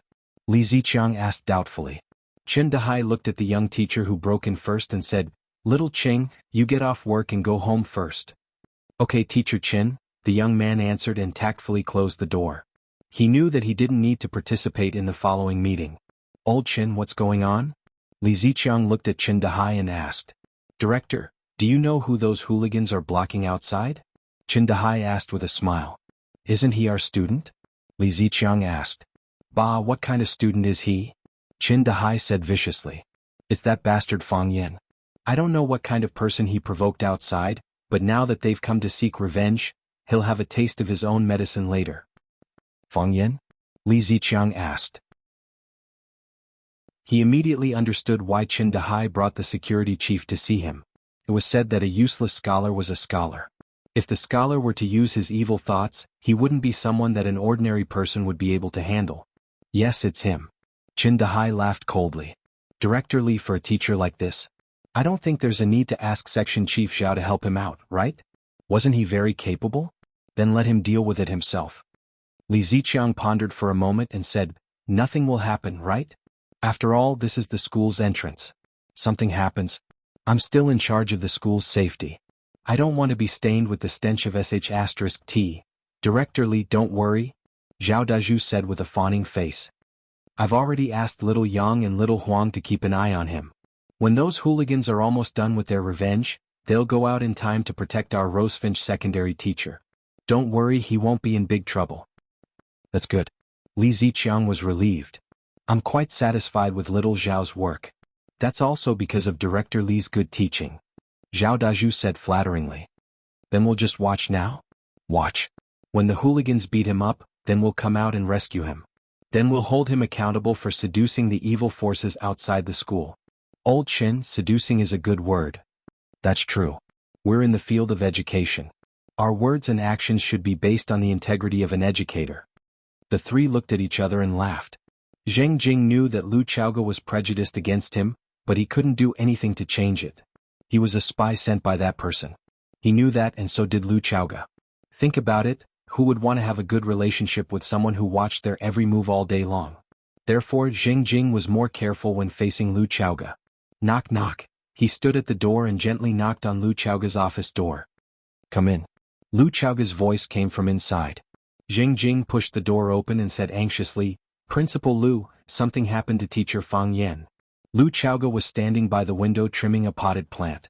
After listening to Fang Yan's but thinking theory, she put her heart into it. She realized that potted plants were like flower arrangements, they indeed required emotional investment. In that case, your state of mind would be different, your goals would be different, and the artistic enjoyment you'd receive would be different. It had to be said that although Fang Yan was young, he still had some skill in artistic appreciation. Hearing Zheng Jing's words, her first reaction was to frown and ask, What happened again? Zheng Jing heard Lu Chaoge use the word, again, and understood that Lu Chaoge had a deep dislike for the troublemaker. Indeed, anyone who met such a troublemaker would have a headache. Wherever he went, he would stab people. No matter how useful he was, he couldn't be used. Look at how many things had happened in the past few days. She was secretly happy, but she didn't show it at all. I'm not sure. It seems that he was surrounded by a group of hooligans at the school gate. The students are staring at him. I'm afraid they'll make a move. Make a move? Lu Chaoge threw the scissors on the windowsill and said, Go out and see. Brother Wolf, are you okay? Brother Wolf, how are you? This kid has a bad mouth. Brothers, hit him with a brick. Shut up, all of you, Brother Wolf roared. He felt that his little universe was about to explode, and he also felt that his heart, liver, and lungs were about to explode.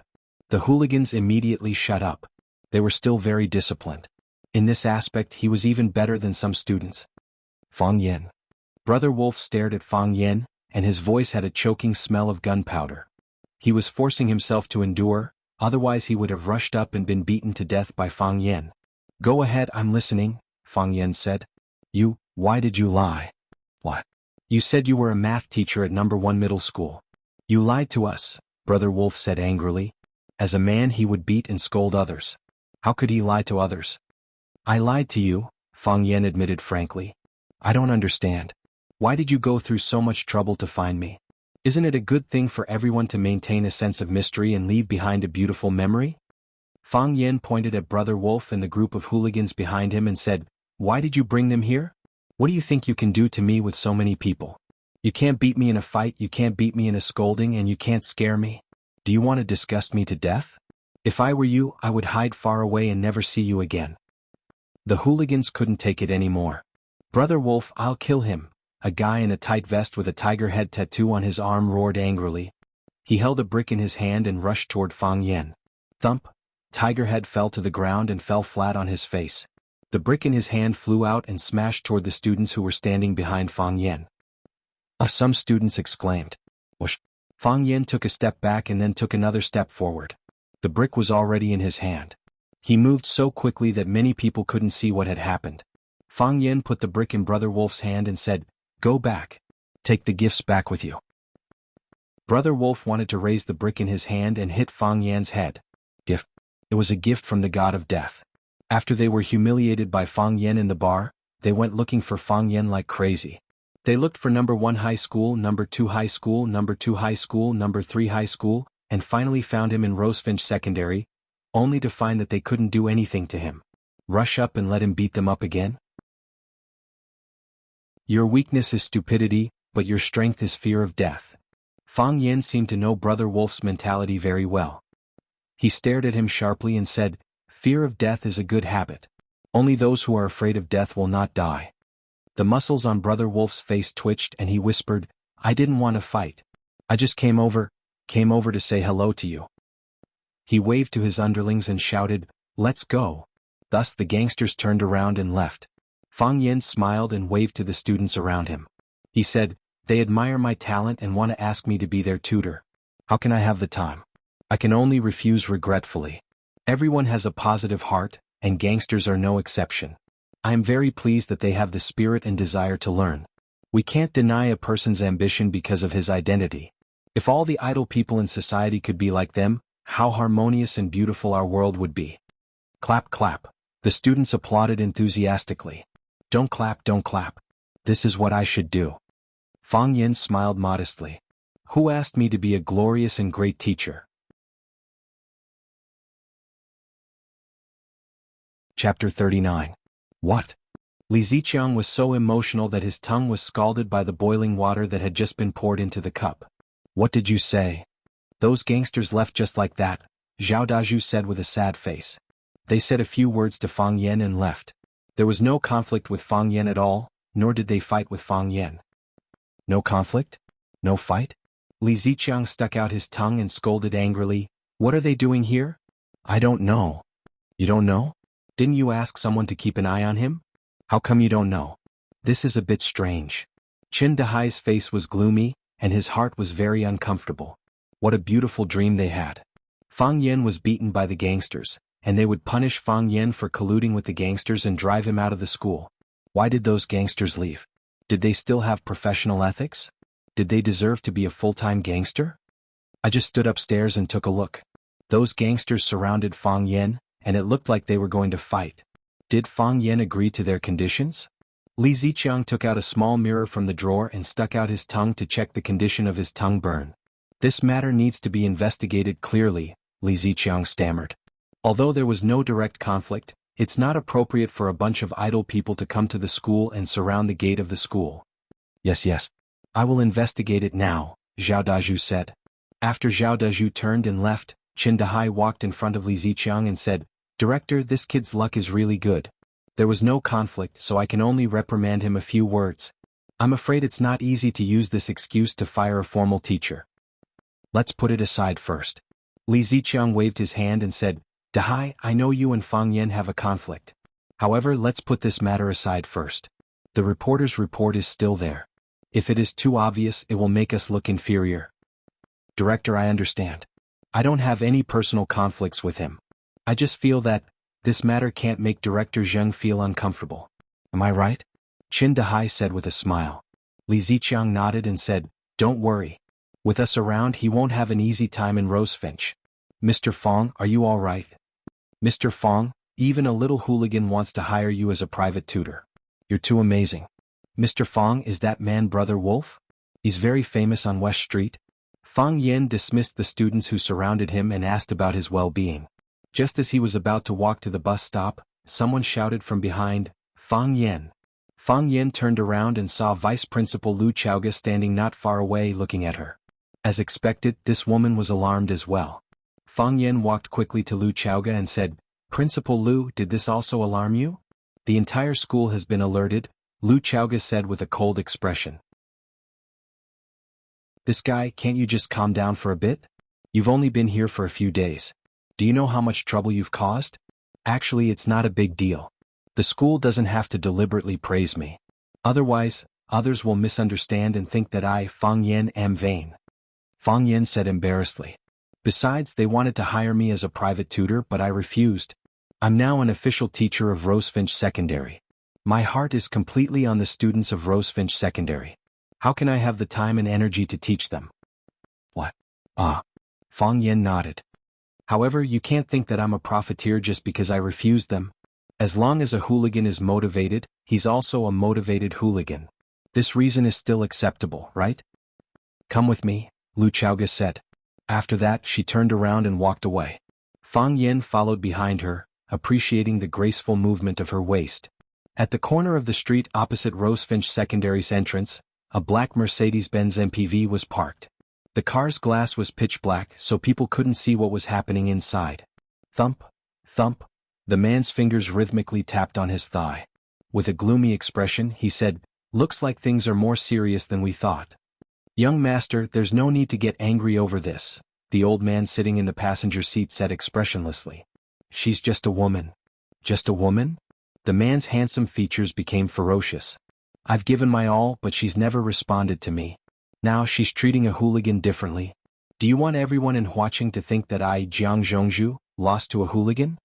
The old man ignored Jiang Zhuliu's anger and said, "The target has been invited by Miss Lu. Should we continue to wait or go look for him?" "Go back," Jiang Zhuliu said. "Cancel the meeting." "Yes, young master," the old man said. The old man said to the driver, "Go back." "Young master," the old man said. "I'm suddenly interested in those hooligans." Jiang Zhuliu's body softly leaned against the seat. His entire face was hidden in the shadows of the car. He said coldly, "Bring them to me." "Young master, they're just a few pieces of trash. They'll dirty their hands. They're not worth it. No matter how mature a man is, he'll still have the temperament of a child," Jiang Zhuliu said with a smile. "I just want to play with the mud. Maybe it'll be interesting? But you're right, they're just a few pieces of trash. It's not scary to dirty their hands but they'll stain their bodies. Uncle Lu talked to them." "Yes, young master." "Young master," the old man replied. Rosefinch Secondary occupied a large area.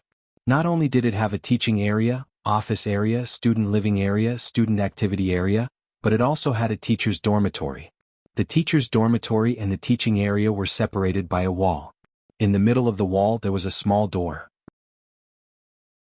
The teacher could go home or go to class freely through the small door. The dormitory was shaded by trees with red walls and green tiles. There were rockery, ponds, and pavilions. It was very comfortable. The environment and facilities here were more complete than some high-end residential areas.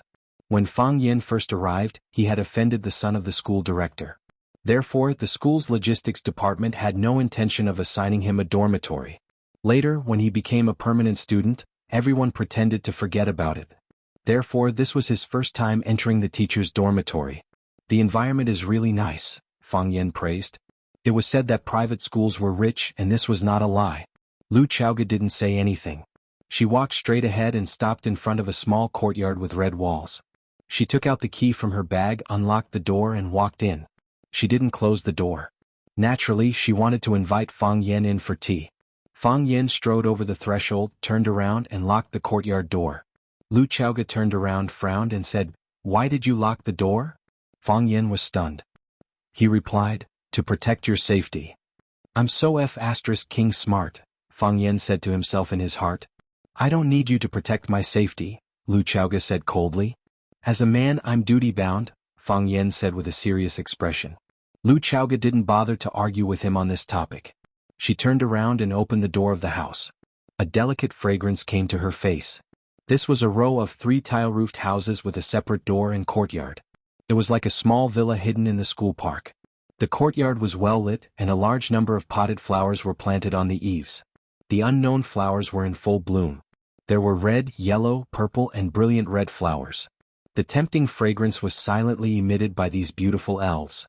Perhaps because the door of the room hadn't been opened for a long time, the fragrance of the flowers in the room hoarded. As soon as the door was opened, it couldn't wait to roll out. After entering, Lu Chaoge unbuttoned her clothes and was about to take off her little suit jacket. Fang Yan was anxious and said, "Don't do this. I'm not a casual man." "What did you say?"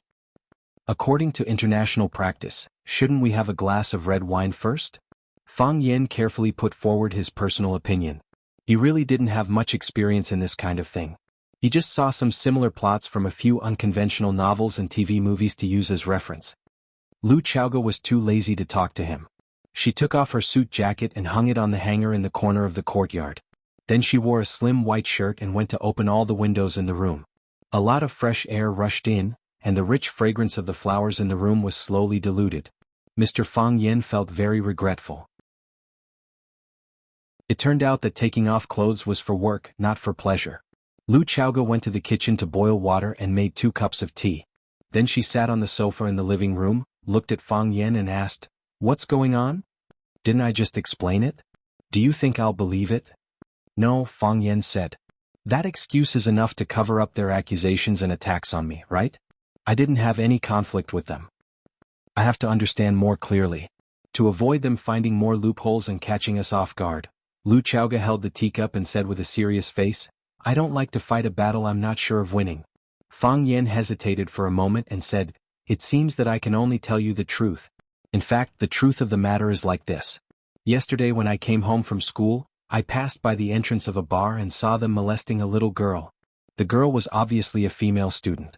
At that time, there were 2 villains fighting in my mind. The villain called Beast said, 'Let's go, let's go. It has nothing to do with you anyway, and that girl is not your student.' The villain who is worse than Beast said that he would break his head and bleed if he encountered a hooligan. The villain who is worse than Beast was beaten to death by the villain who is worse than Beast.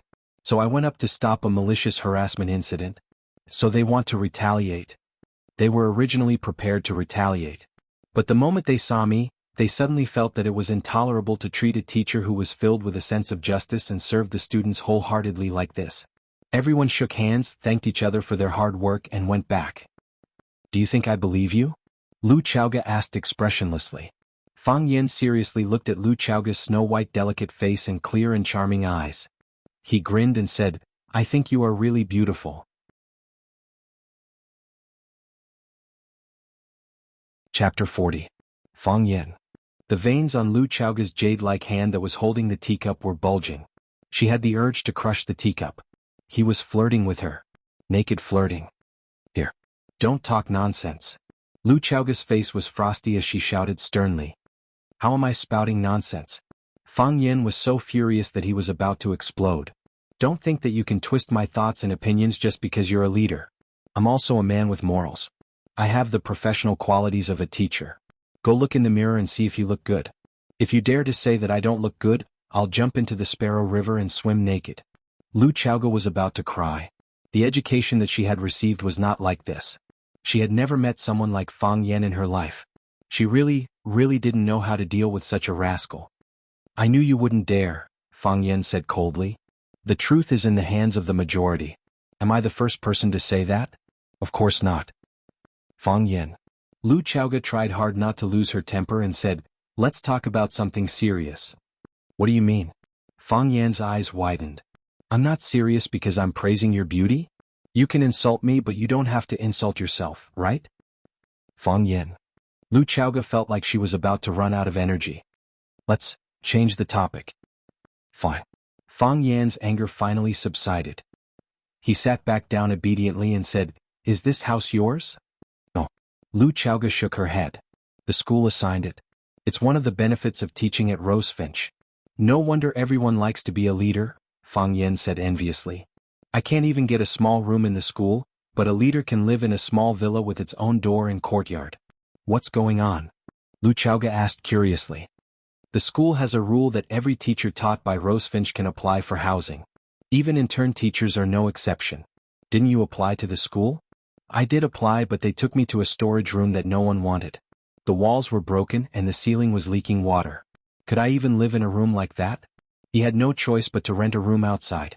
Otherwise, why would I need to borrow money from you? Preposterous. It was the first time that Lu Chaoga had heard of such a thing. She said angrily, "They are taking revenge." "Isn't that right?" Fang Yan said. "I've always suspected that too. It's not that I'm too outstanding, it's that the leader I follow is too outstanding. Otherwise, why would they always target me?" Lu Chaoga clasped her fingers together and pondered for a moment. Suddenly, she picked up a bunch of keys from the table and threw them to Fang Yan. "What's the meaning of this?" Fang Yan grabbed the keys and asked. "This is the key to this house," Lu Chaoga said. "If you give me the keys, where will you live?" Fang Yan asked. Soon Fang Yan's heart bloomed with joy. "You mean we're living together? That's great." In the past, I thought that only bodyguards could live with female employers. I didn't expect that a teacher could live with a female principal. "You're the one living here." Lu Chaoga had to correct him. "I have another place to live." "Is that so?" Fang Yan's enthusiasm was greatly diminished. "It's not convenient to live outside and it's not safe to drive if you live too far away. Look at the news every day. There's either a car accident here or a rear-end collision there. It's frightening to hear. This house is so big. You have one room and I have one room. Although the principal's reputation isn't very good these years, but I think you're different from them. I don't think you'll do that kind of thing to me." Lu Chaoga didn't speak. She just stared coldly at Fang Yan. "Are you hesitating?" Lu Chaoga still didn't speak. She stared coldly at Fang Yan. "You don't have to rush to answer me. Think about it," Fang Yan said. "There's no need to think about it," Lu Chaoga said. "Impossible. Absolutely impossible. It's impossible in this life, and it's impossible in the next life." Fang Yan widened his eyes and said, "Why are you so excited?" "I feel sorry for occupying your big house alone, so I wanted to invite you to live with me. I even deliberately ignored some of the bad comments about the principal's position in society. I order you as the principal that from now on, you're not allowed to speak again." Lu Chaoga put down the teacup and said loudly, "I have 3 requirements for you to live in the house. First, help me take care of the flowers and plants in the house. I'll settle accounts with you if a pot dies or a pot dries up. I'm sure you know the value of these flowers better than I do. I'll deduct it from your salary.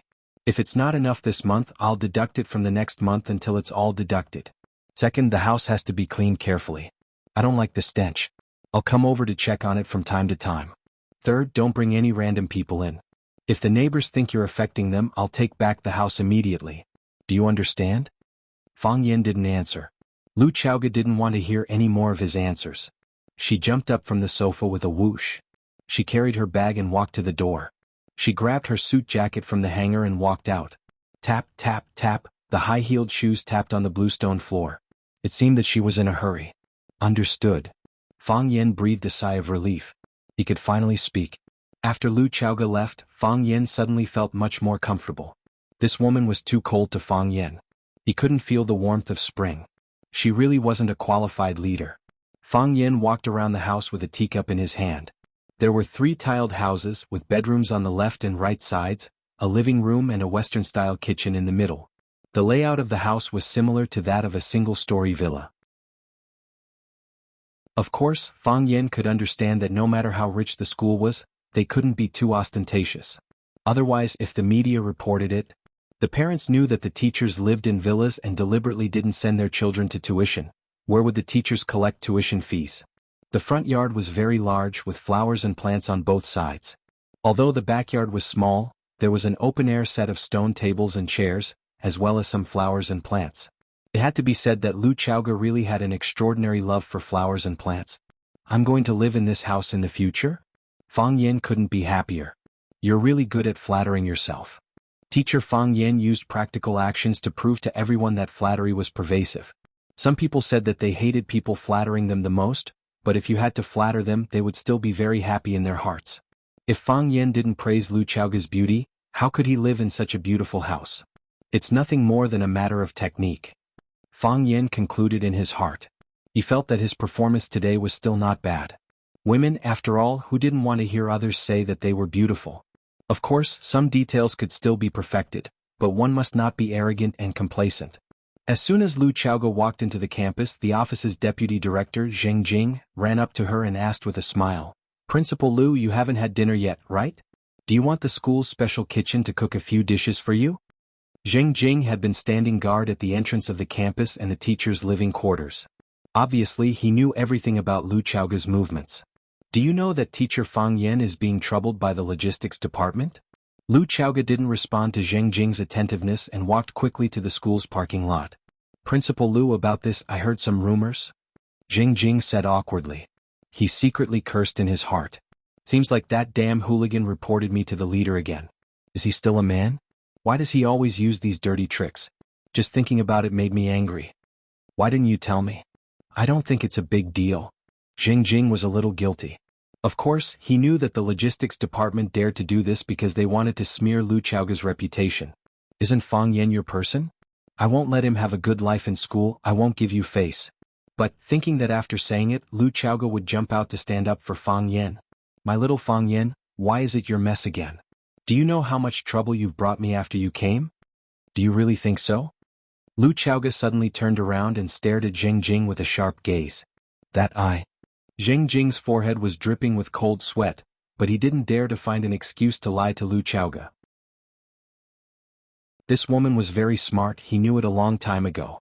"Call the logistics supervisor, Qinjiang, and tell him that I'm lending my assigned room to teacher Fang Yan.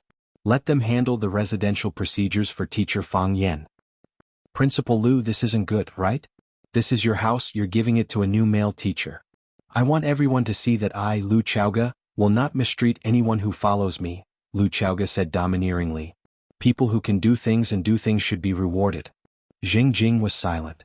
He was actually worried that if Lu Chaoge gave her assigned house to Fang Yan, there would be rumors in the school that she and Fang Yan had an ambiguous relationship. Otherwise, there were so many male teachers in the school, why did she give it to Fang Yan? If the rumors appeared, how would he explain it to the man known as Jiang Zhongzhu in a certain circle? Would he swing a baseball bat and beat him again? However, Lu Chaoge deliberately led the topic to buying a horse's bone, so he couldn't say that out loud. Besides, it was his own lack of awareness and dirty thoughts. Touching the wound on his forehead, Zheng Jing sighed softly. "But this is a dirty world."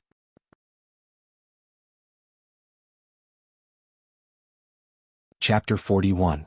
Every time Fang Yan came back, he would be warmly received by Sister Li. "Mr. Fang, you're back? Mr. Fang, are you hungry? I made your favorite salt and pepper spare ribs today. Mr. Fang, come and eat some fruits.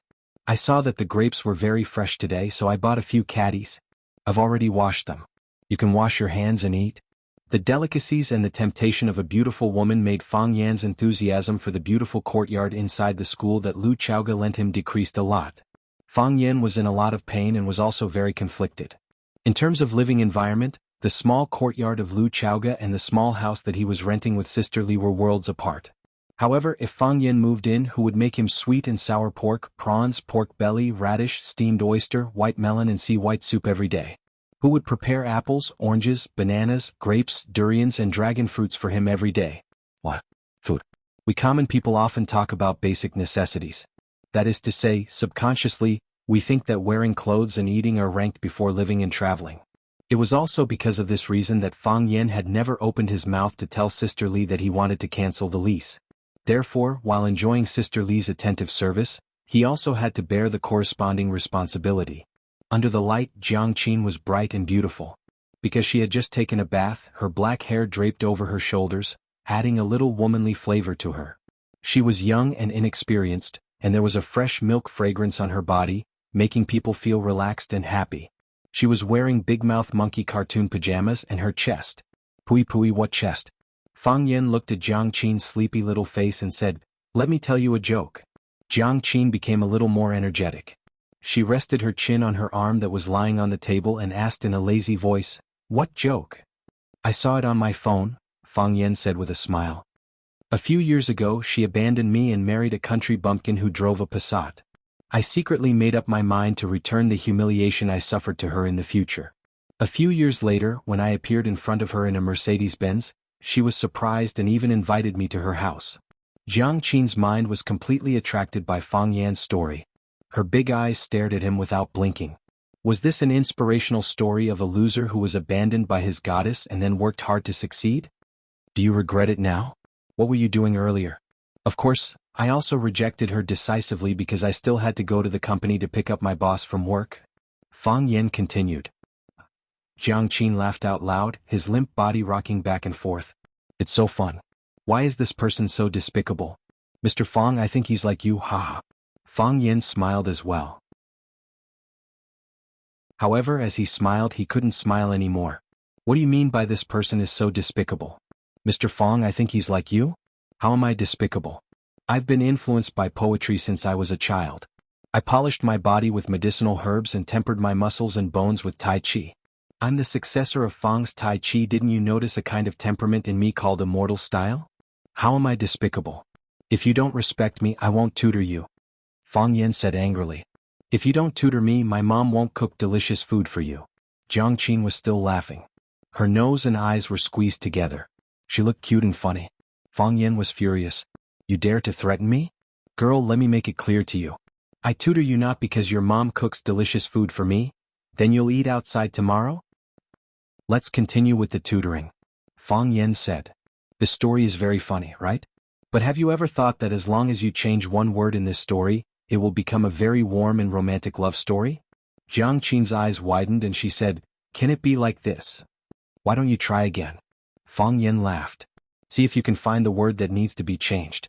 Jiang Qin habitually bit the shaft of the pen in his mouth as he pondered seriously. Changing one word will become a warm and romantic love story? The little girl murmured. Which word should I change? Fang Yen looked at her with a smile, waiting for her answer. Jiang Qin was obviously not a patient person. She gave up after 3 to 5 minutes. She threw the drool-stained pencil on the table and said irritably, It's so annoying.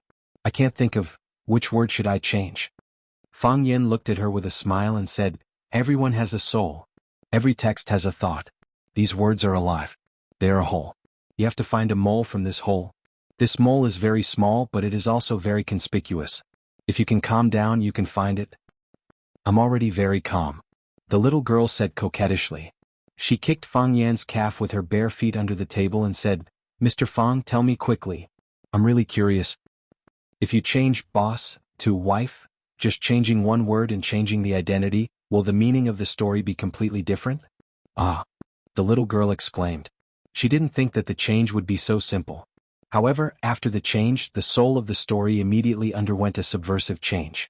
In the previous story, the male protagonist was a loser, but he still failed to counterattack successfully. After changing one word, the male protagonist not only proved his ability in society, but also remained loyal to his wife.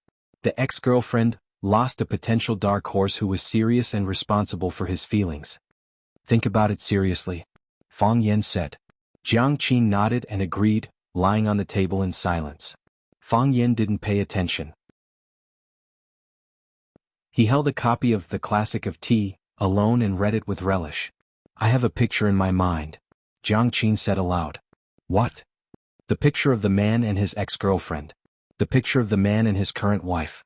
He is really a good man, Jiang Qin said. Like me? Different from you. You don't respect me again. Isn't it enough for my mother to respect you? Mr. Fang? Jiang Qin looked at Fang Yen with bright eyes. What do you want to say? I understand what you mean. The girl smiled proudly, her smile was sweet and soft. It's good that you understand. Fang Yen also smiled. Every paragraph of text has a door of life. If you can find its door of life, there will be no problem that can baffle you. Life is the same. Jiang Qin giggled. This is too big. Once you understand it, you will understand it everywhere. You are so stupid. Jiang Qin said coquettishly. Fang Yen rushed to the school by bus early in the morning and found that the school gate was overcrowded. A large number of students gathered together, pointing and chattering, not knowing what happened. Fang Yen quickly ran towards the crowd, pulled a boy's school uniform and asked, Student, what happened? The boy turned back unhappily and said, Please, can't you see it yourself? The front is blocked, I can't see it. What does it have to do with me if you can't see it? The boy said and turned back. Students these days really don't know how to respect their teachers. Fang Yen thought angrily in his heart. He patted the boy's shoulder again. The boy turned back angrily and found that the annoying guy was looking at him with a smile. Student, what happened in front? Are you crazy? I have a card. Fang Yen waved the Rosefinch secondary teacher card in front of the boy. Fang Yen. Teacher? Call me teacher or Mr. Fang. Fang Yen said with a straight face. Class is about to start, why are you crowding at the school gate? Go back to the classroom and prepare. What happened in front? Mr. Fang? Someone is looking for you. Looking for me? Yes. They said you hit someone. The boy stuttered. The children of leaders like Zheng Guodong could ignore the teacher, Fang Yen, but if an ordinary student insulted the teacher, the consequences would be very serious. The boy was really scared now. I hit someone? Fang Yen was stunned for a moment and laughed. How could I not hit someone? Fang Yen was a Tai Chi master. He practiced with his brothers at home every day. How could there be no injury in a competition? He not only hit someone but he was also beaten. The knowledge he learned was very comprehensive. The boy was even more scared and wanted to hide as far as possible. Mr. Fang? Mr. Fang. Someone pulled Fang Yan's clothes from behind. Fang Yan turned around and saw the security guard, Baldy, looking at him anxiously with a bald head and said, Mr. Fang, you are here. These people have been blocking the school gate for more than half an hour. They can't be driven away. Talk, talk, talk. Baldy paused for a long time and finally said, They said blood for blood. Blood for blood? Whoever took their blood should return it. They said you took it, Baldy said. Why did I take their blood? Fang Yen laughed. I don't know them. You know them, Baldy said. They're here for you. They even put up a banner saying that debts must be paid, and murder must be paid with one's life. And there are reporters interviewing them. Baldy, clear the way, Fang Yen shouted. Okay, Baldy agreed and shouted, Make way, make way, make way, let the security team handle the work. Then he led Fang Yen out of the crowd and cleared a path. Fang Yen was elated when he saw the person who was surrounded by the crowd. He really knew these people. They were Brother Wolf and his gang.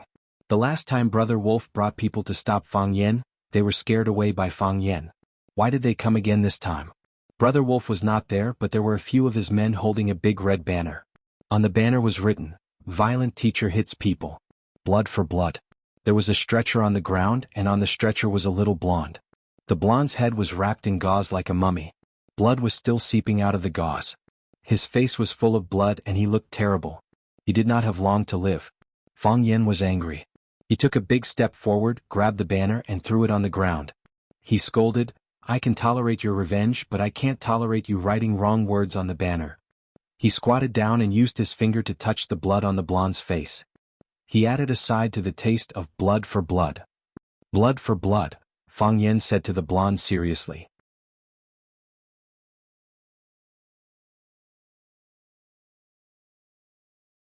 Chapter 42. The blonde thought that Fang Yen was going to beat him up. His body tensed up, and he thought that if Fang Yen dared to wave his fist, he would shout for help. Anyway, there were so many students and reporters around. That bastard would not dare to do anything to him. The blonde was afraid. At that time he picked up the beer bottle and was about to stab him. He didn't know what happened, but the broken pieces of the bottle were in his hands. Then he witnessed a miracle with his own eyes. He broke the beer bottle piece by piece. When he went back, the blonde secretly tried. No matter how much strength he used, he could not break the bottle. Not even a trace. However, Fang Yen did not make a move on him. He only stretched out his finger and gently poked his forehead, just like how his girlfriend poked his head and said, You're so annoying. He wrote with his own blood? The blonde was angry and felt insulted. However, when he thought that Li Du had only written and did not do anything to him, his heart felt warm like spring again. He understands me, Blondie thought to himself. There was the excitement of meeting a bosom friend in a drunken mess. That's him. A gangster pointed at Fang Yen and shouted. He's the one who hit my brother. Yes. I saw it with my own eyes. He hit someone. And he's a school teacher. How could he hit someone so casually? Would such a teacher punish the students? The students must be having a hard time, right? Amid the shouting of the gangsters, a few reporters with microphones squeezed over and asked anxiously, Are you the person involved, Fang Yen? Someone reported you for hurting someone in a bar. Is there such a thing? Are you a teacher at Rosefinch Secondary? Do teachers often go to bars too? Fang Yen finally understood that Brother Wolf and the others had changed their attack pattern. After they could not win in an argument, they wanted to use public opinion to tarnish his reputation and make him unemployed from Rosefinch Secondary, or even the entire education industry. Just think, which school would be willing to recruit a teacher with a history of violence? Even if the school agreed, the students wouldn't agree. I'm Fang Yan, a teacher at this school, Fang Yan said loudly to the reporter's camera. I don't hang out in bars often. Strictly speaking, that was the only time I've been there. One of my students was having a birthday party at a bar. The students' parents were worried, so they asked me to go with them to have a look. Fang Yan glanced at Blondie and said, I didn't hit him, but he wanted to hit me, but he missed. When the camera turned to Blondie, he lowered his head in shame. This was too humiliating. I did hit someone. It was their boss, Brother Wolf. Brother Wolf was said to be a very powerful member of a gang in Huacheng. When he was dancing on the dance floor, he harassed and molested a female student. This was beyond my understanding. Perhaps it was because of my profession, but I had a natural closeness and affection towards students. I couldn't just watch them do evil. Even though they had a lot of people, even though they were hooligans, even though they had countless ways to take revenge on me, I had to stand up for my students. I had to protect my students from harm.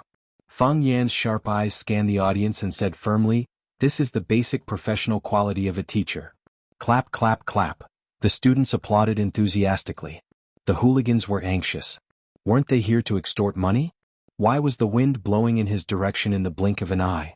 The hooligans had no intelligence, but the reporters who were hired with a high salary wouldn't be led astray by Fang Yan's few words.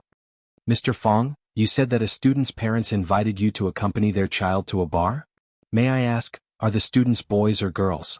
A young reporter wearing small glasses asked aloud. Girls, Fang Yan said. In my eyes, students don't differentiate between boys and girls.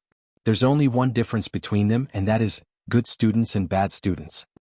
You said that there's a classmate called Brother Wolf who molested your student. Do you have any evidence? They said that I hit someone. Do they have any evidence? Fang Yan pointed at the blood on the blonde's head and said, the blood is real. However, what happened a few days ago is still bloody. He didn't bleed to death? Even a woman wouldn't dare to do this when she's on her period. The blonde was about to cry. Big brother, can you not always bully me? I'm just a group of actors. I was forced by the boss to act in this role. We have a piece of information in our hands. A female reporter interrogated. In the information you were hugging a girl and dancing. Is that the girl you were talking about?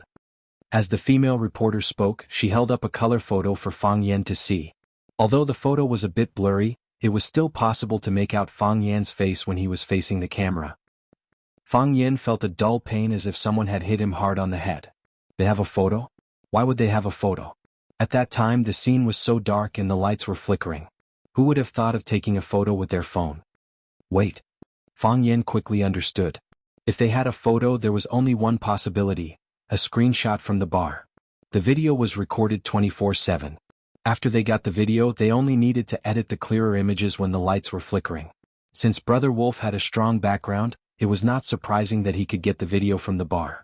They only needed to keep the evidence that was beneficial to them and delete all the other videos. Even if they called the police, it would be useless. The fact that the gangsters had an IQ was really scary. The female reporter raised the photo in her hand and asked loudly, Teacher Fang Yan, is your relationship with this girl normal? Does the student's parents know about your relationship? Because Rosefinch Secondary had a strong female leader, Lu Chaoga, no one smoked in the meeting room every time there was a high-level meeting. Those who were of a lower rank than Lu Chaoga did not dare to smoke. Those who were of a higher rank had to take care of the feelings of their female colleagues and deliberately did not smoke. In the workplace, women more or less had a certain advantage. The more beautiful a woman was, the more advantages she had. This is too much. This is a disgrace to our Rosefinch Secondary. How could a proper Rosefinch Secondary teacher do such a thing? I feel sick just thinking about it. How old are those children? How could he do it? We have to think of a way to save them. The reporters are still waiting at the door. Li Ziqiang did not speak. Lu Chaoga did not speak. Zhang Xiaofeng also did not speak. Everyone else was making a ruckus, but these few people did not say anything. This time we must fire Fang Yan. One mouse spoils the whole pot of soup. Another vice principal said. Yes, Vice Principal Wang is right. Our Rosefinch's reputation cannot be destroyed by a scumbag, someone agreed. Li Ziqiang glanced at Lu Chaoga and asked with a smile, Principal Lu, what do you think? In the past, Li Ziqiang did everything possible to expel Fang Yan from the school, but Lu Chaoga protected him time and time again. The two of them were already enemies. Now Fang Yan made such a serious mistake, but Li Ziqiang did not say anything about expelling him. Instead he asked for Lu Chaoga's opinion. Those who did not know better would think that the two of them were ready to form an alliance. I respect everyone's opinion, Lu Chaoga said expressionlessly. She knew what Li Ziqiang meant. The reporters had already thrown out the photos. It would be difficult to clear Fang Yan's name. If Fang Yan really made such a mistake, then there was no doubt that he would be expelled.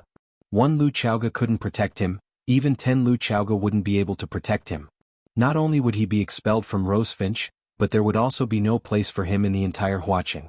If she still stood out to protect him at this time, it would only make the people in the conference room doubt her intelligence and think that she was just an emotional brat. She might lose a lot of support if she was immature in politics.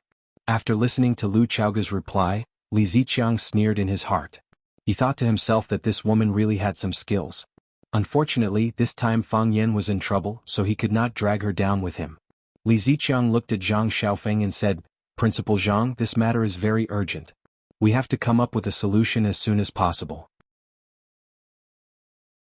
If we don't deal with it in time, the reporters will make false reports or the students will post it on the internet. We will be in a very passive position. My suggestion is to remove Fang Yan's name from the school and reserve the right to hold him accountable." Zhang Xiaofeng lowered his head and didn't answer. No one knew what he was thinking. Do you think this punishment is too light? Li Ziqiang secretly thought in his heart. Of course, we have to cooperate with the police to investigate Fang Yan and see which school he brought students to the bar to dance. See if there are any students from our Rosefinch. I agree with Director Li's suggestion. I agree. I also agree. The leaders on Li Ziqiang's side expressed their views one after another. Zhang Xiaofeng put down the pen in his hand, cleared his throat and said aloud, "Before the matter is investigated clearly, we are in a hurry to expel our teacher from the school. Isn't this too hasty? Won't it give people the feeling that there is something fishy going on?" Everyone was stunned. Didn't Zhang Xiaofeng also want to expel Fang Yan? Why did he stand up for Fang Yan now? They looked at Lu Xiaoga in horror. Could it be that the two of them had reached some sort of agreement? If this was the case, it was really hard for them to change the decision made by the principal and the vice principal. However, when they found that even Lu Chaoga looked at Zhang Xiaofeng with a surprised expression, things may be far more complicated than they thought. What the hell happened? This was the question in everyone's heart. I agree with Principal Zhang's opinion. Lu Chaoga raised her head and said straightforwardly.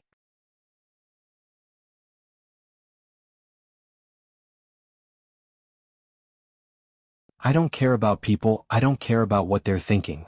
Lu Chaoga wanted to ask, "Am I someone you care about?"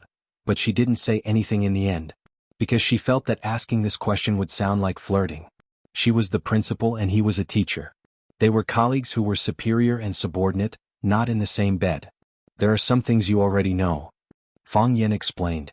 The school's logistics department refused to assign me a room, so I rented a small room outside. The landlady has a daughter who is in the 3rd grade of number 1 middle school. She treated me to dinner every night and asked me to tutor her daughter. The landlady's cooking was delicious and I was really short of money. The temptation was too great and I couldn't refuse. Why did you go to a bar? Lu Chaoga asked. Tutoring wasn't a problem. There were many teachers at Rosefinch Secondary who taught students outside. The school wouldn't say much if they knew. However, you took a female student to a bar to dance and someone took a photo of you. This was a big problem. That night, the girl had a classmate's birthday and she invited me to the birthday party. I agreed. Fang Yan looked at Lu Chaoga and said, "You want to ask me why I didn't stop them, right? I wouldn't stop them. Because I knew that stopping them wouldn't have any effect. It would only make these rebellious children worse. I followed them to protect her, and I believed that I wouldn't do anything excessive. And then there was a fight. Those people are hooligans," Fang Yan said. "You can see it from their appearance. I can't just sit back and do nothing when they do evil." Lu Chaoga's fingers tapped on the table and she said awkwardly, "The current situation is very bad for you." I understand. Fang Yan nodded. Even if I can prove that those hooligans are hooligans, even if I can prove that those hooligans are savage, I still can't wash away the dirty water on myself. I hugged a female student and danced. This is unforgivable in anyone's eyes. Kill 800 enemies, lose 1,000. That's the kind of person I am. Since you understand everything. Lu Chaoga looked sharply at Fang Yan and said, "You know Principal Zhang Xiaofeng?" Yes. Fang Yan nodded. He was a little surprised at Lu Chaoga's sudden question. Who in Rosefinch Secondary doesn't know him? I mean, do you know him? Lu Chaoga was a little dissatisfied with Fang Yan's answer. She felt that he was avoiding the important point. What do you mean? Fang Yan laughed. You suspect that I'm two-timing? Lu Chaoga's cold face became even colder. She didn't like to be described as a two-timing. Today's meeting was to discuss how to deal with you, Lu Chaoga said with incomparable frankness. I didn't protect you. Principal Zhang spoke up for you. Otherwise you would have been expelled by the school. Is that so? Fang Yan was stunned. He sent me a girl. That was the only time I had close contact with him. I don't understand why he spoke up for me. Lu Chaoga was silent, as if she was pondering the authenticity of Fang Yan's words. She knew Zhang Xiaofeng's personality very well.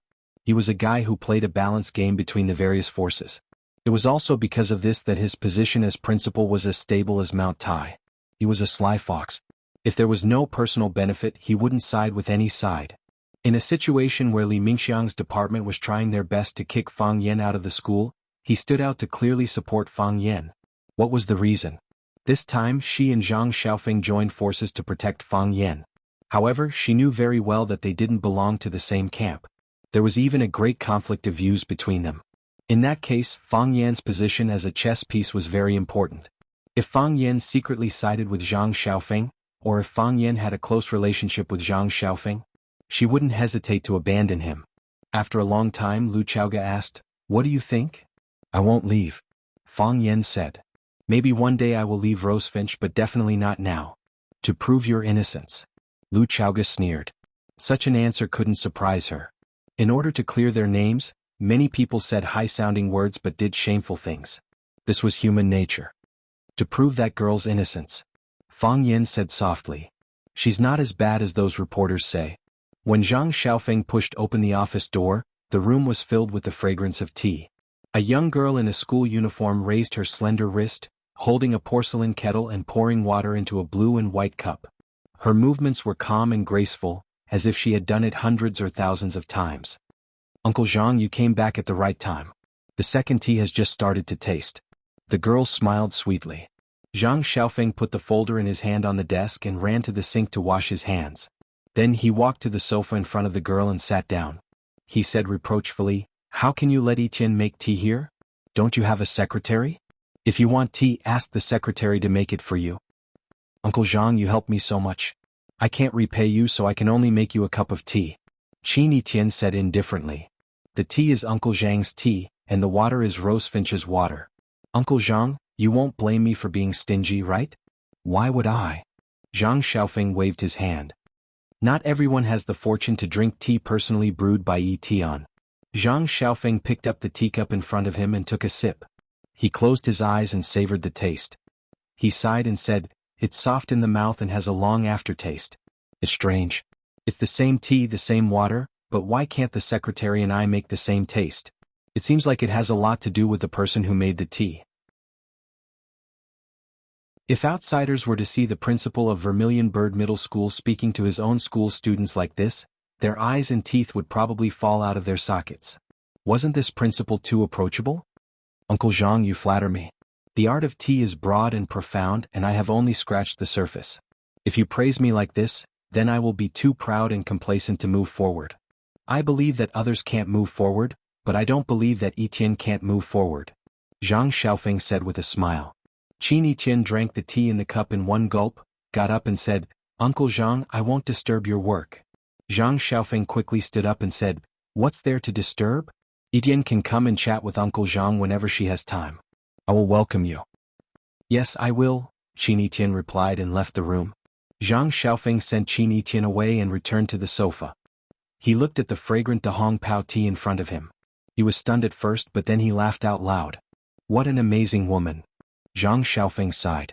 "She didn't mention a word and didn't ask anything. She must have calculated that I can help her, right? A son should be like Jiang Junling, and an adopted daughter should be like Qin Etienne."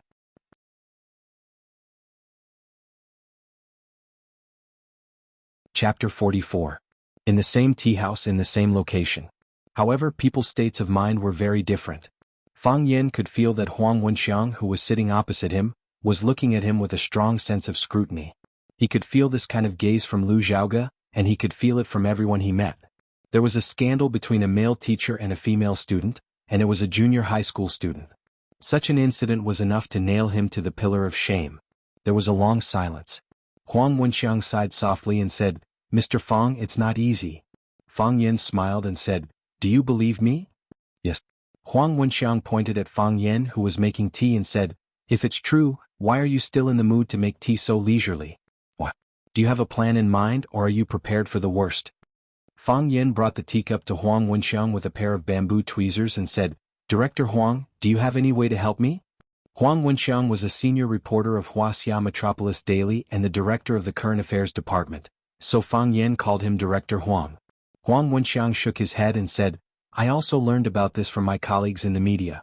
They all said that they had some big news in their hands. I asked around and it was said that there was someone behind this incident. According to those guys working state, I'm afraid they have received a lot of writing fees from others." Fang Yan's eyes were piercingly cold, but returned to normal in an instant. He asked, "Do you know who is behind this?" Huang Wenxiang smiled and said, "Mr. Fang, you are young and inexperienced in society. Naturally, the one who started the trouble should be untied. It's enough to bite on one line, right?" "I'm stupid." Fang Yan shook his head and smiled bitterly. "Since I left home, a series of things have happened to me. It seems that elegant things like teaching people how to read and write are really not suitable for me. Fighting and killing is my goal in life." "You can't say that." Huang Haoren solemnly looked at Fang Yan and said, "Mr. Fang, don't be discouraged. You might not understand, but in the eyes of many students, your existence means something. The first time Huang Haoren asked me to do something was because of you." Huang Haoren took a poem that you commented on and recited it over and over again. Huang Haoren was full of praise for your teaching methods and is still trying hard to recite Tao Te Ching backwards. All of this changed after you became a teacher at Vermilion Bird Middle School. In the past, his pride made me proud, and now his humility made me proud. As a father, I want him to be a humble and cultured person, not a cultured but arrogant person. Huang Haoren told me that he looks forward to language classes every day because you surprise them every class. Huang Wenxiang looked at Fang Yan sincerely and said, "I also look forward to the countless surprises you bring to Huang Haoren and countless Huang Haoren." Fang Yan didn't expect Huang Wenxiang to suddenly confess to him. He could feel Huang Wenxiang's sincerity towards him. He could feel Huang Wenxiang's respect for this seemingly incompetent teacher of his. Fang Yan was really touched. "I will take care of this matter," Fang Yan said. "They think I'm a good teacher, but I don't know if I can be what they think I am. At least I can't be a bad teacher. I'll talk to my colleagues in the media, and I'll also meet with the education department." Without sufficient evidence, maliciously reporting a love affair between a teacher and a student will have a very negative impact on society as a whole. It will also have a serious impact on the reputation of the teacher and the student. If it's not handled well, it might ruin the student's life. "We must be careful with this kind of thing," Huang Wenxiang said. "What else can I help with? You don't have to be polite with me. Leave the rest to me." Fang Yan smiled. "You're right. Whoever started the trouble needs to untie it." The bald man was very cautious. After coming out of the hospital, he scanned his surroundings. He didn't find anyone suspicious before walking quickly towards a white Volkswagen. He opened the door and got in. The car slowly drove out of the hospital compound. Fang Yan's head appeared at the window of a black van. He pointed at the Volkswagen with the tail number 098 and said, "Master, please follow them." "No problem," the skinny driver agreed readily and quickly started the car. "As long as it's a prey that I, One Sword Peak Racing God, have my eyes on, don't even think about escaping from me. Brother, please remind me which way did the car turn?" "The convenience store on the left," Fang Yan said in a bad mood. This One Sword Peak Racing God was too lame. "Oh, that kid is playing ambush?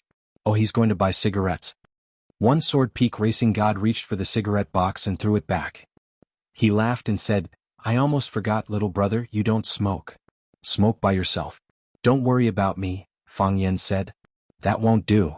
One Sword Peak Racing God shook his head. "If you don't smoke, I'll smoke by myself. Isn't that letting you inhale my secondhand smoke? We unlicensed drivers also have professional qualities." Fang Yan decided that he would never talk about professional qualities with others again. The Volkswagen started again, and the van followed closely behind. "Brother, are you a detective?" "What?" Fang Yen was stunned. I specialize in investigating cases of husbands keeping mistresses and mistresses, cheating and whatnot, One Sword Peak Racing God said with a smile. Just like Detective Conan.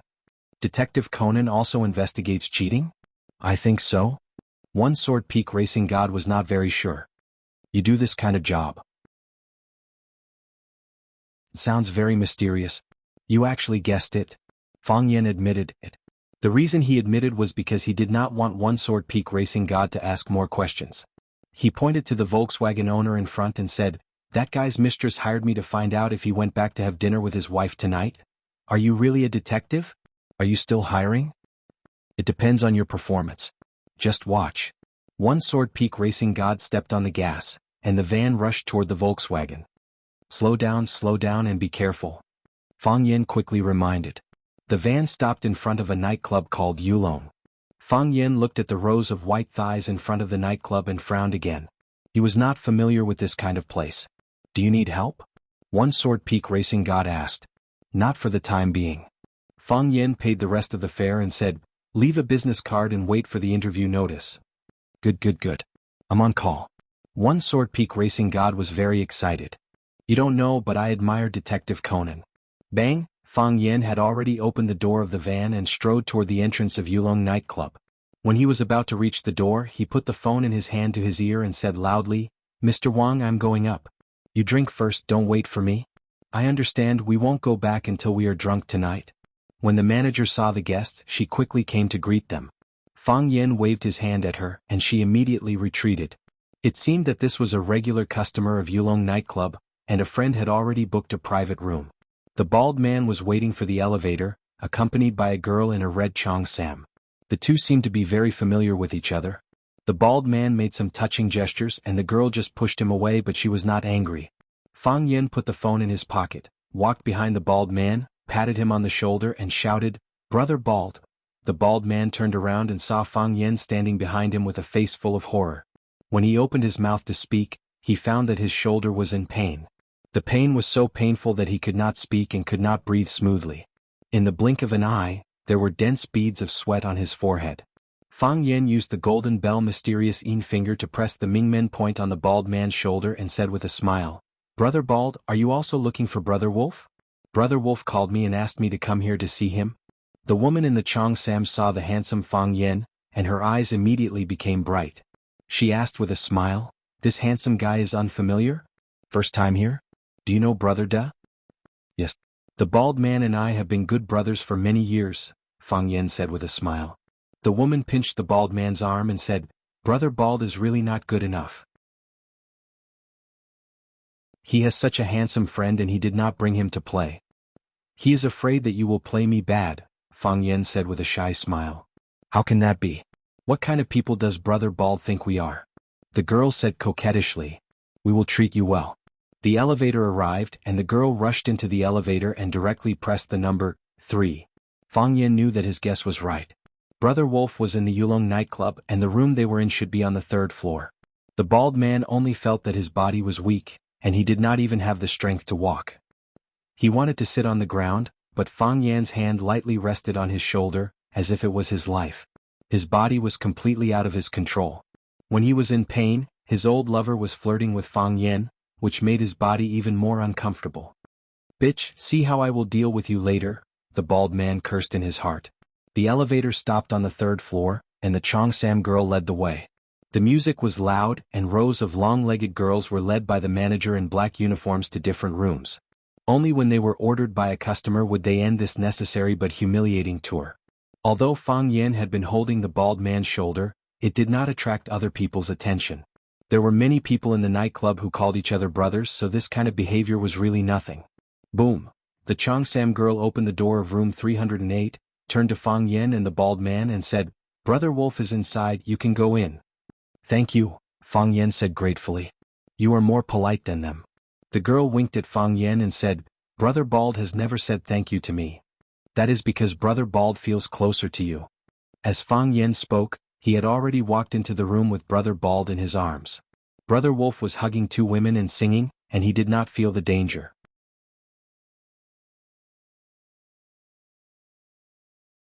Chapter 45. There were more than a dozen men and women in the dimly lit room. Everyone's eyes were either occupied by the beauty in their arms or the MTV on the big screen. No one noticed the bald-headed man and Fang Yen, who was following behind the bald-headed man. In such a situation, Brother Baldy did not know what to do. He did not know whether to stand or sit. He could only turn around and wait for Fang Yan's instructions. Fang Yan winked at him, then hugged him and sat in the leftmost corner of the room. A girl with an oval face was ordering songs. Seeing the bald guy sit down, she said fawningly, "Brother Do, what song do you want to sing? Let me help you." "No need," the bald guy said with a dark face. "Don't be like that." The girl thought the bald guy was in a bad mood. She said with a smile, "I'll order your favorite song, Invincible." Invincible was the theme song of Young and Dangerous 3, Invincible during the golden age of Hong Kong movies. As long as one was in the underworld, Zheng Yijian's character, Chen Haonan, was their idol. They were extremely familiar with every song he sang, and many veteran fans could even memorize every one of his classic lines. Baldy was also a hardcore fan of Chen Haonan. In the past, every time he came to the nightclub he would pick Zheng Yijian's Invincible, Blood is Burning, Blade Shadow, and other songs to roar to his heart's content with his brothers. For a moment, they even felt that being a gangster was the sexiest, manliest and most promising thing in the world. Of course, when they had no money to pay the rent and were hungry, they would wonder if they had gone the wrong way. But today's situation was a little different. The girl said she would order Invincible for the bald guy, which made the bald guy feel humiliated and angry. If I'm invincible, why am I being controlled by someone like a dog on a chain and being ordered around by someone else? Seeing the bald guy's murderous eyes, the oval face was a little scared. He muttered, "If you don't want to sing, then don't sing. Why are you looking at me like that? Just order whatever you want to sing." After saying that, the girl got up and ran away. She instinctively felt danger. "Be gentle with girls," Fang Yan said to the bald guy. After thinking for a while, he added, "Unless that woman is called Yi Ro." Baldy's mouth turned into an O shape. "Who is Yi Ro? She sounds like a very gentle girl." Fang Yan poked the bald man's shoulder and said, "Order a song for me." Baldy looked at Fang Yan in shock. "Big brother, whether you want to beat or scold me, just state your attitude. Why are you dragging your feet? Is this where you sing? Burning Blood." Fang Yan pondered for a while and chose a song that suited the occasion. Singing Chen Haonan's songs made it easier to mingle with the hooligans. The Baldy had no choice but to choose the song that Fang Yan requested.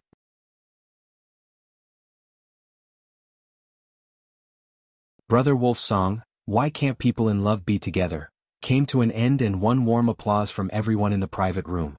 The music of Blood on the Fire started. Brother Wolf did not put down the microphone. Instead, he sang along with the rhythm. "You're the one I can't find. A hopeless attitude. A man in peril, you'll make it." Fang Yan had originally wanted to sing alone, but under the current circumstances he could only sing a chorus with Brother Wolf. "Time is merciless, but I'm still willing. Breaking a new story for you, love and righteousness. I know today, love and righteousness, I don't need to doubt again." The more they sang, the more emotional they became, and the more they sang, the more passionate they became. One had a rough and hoarse voice, while the other had a standard and clear Cantonese. The combination had an unimaginable sense of beauty. At the end of the song, cheers, whistles, and applause rang out wildly. Brother Wolf dropped the microphone, picked up the wine glass in front of him, and shouted, "Good. Too good. Who sang with me just now? Let's have a toast." Fang Yan picked up someone's wine glass in front of him and said, It's me. Your new brother. You don't look familiar," a big fatso beside Fang Yan said. As he spoke, one of his chubby hands was groping the chest of the girl in his arms. This made Fang Yan extremely dissatisfied with him. "Respect the girl?" Brother Wolf ran over with a glass of wine. When he saw Fang Yan's face halfway, his thoughts stopped for a moment. He stepped forward out of habit and almost fell flat on his face. "Brother Wolf, are you okay?" The punk saw that Brother Wolf almost fell and rushed over to help him.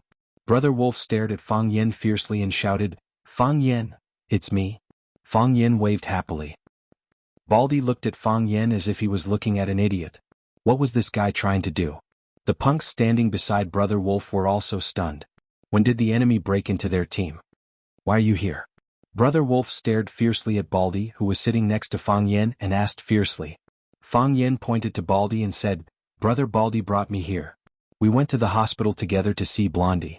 He said Brother Wolf was singing here, so he invited me to come and play." "Baldy?" Brother Wolf gritted his teeth and called out Baldy's nickname. If looks could kill, Baldy's bald head would have burst open and fallen to the ground. Brother Wolf, I didn't invite him. Baldy was anxious and hurriedly explained. If the boss misunderstood, how would he be able to survive in the underworld in the future? He followed me. He followed me to the hospital and then here.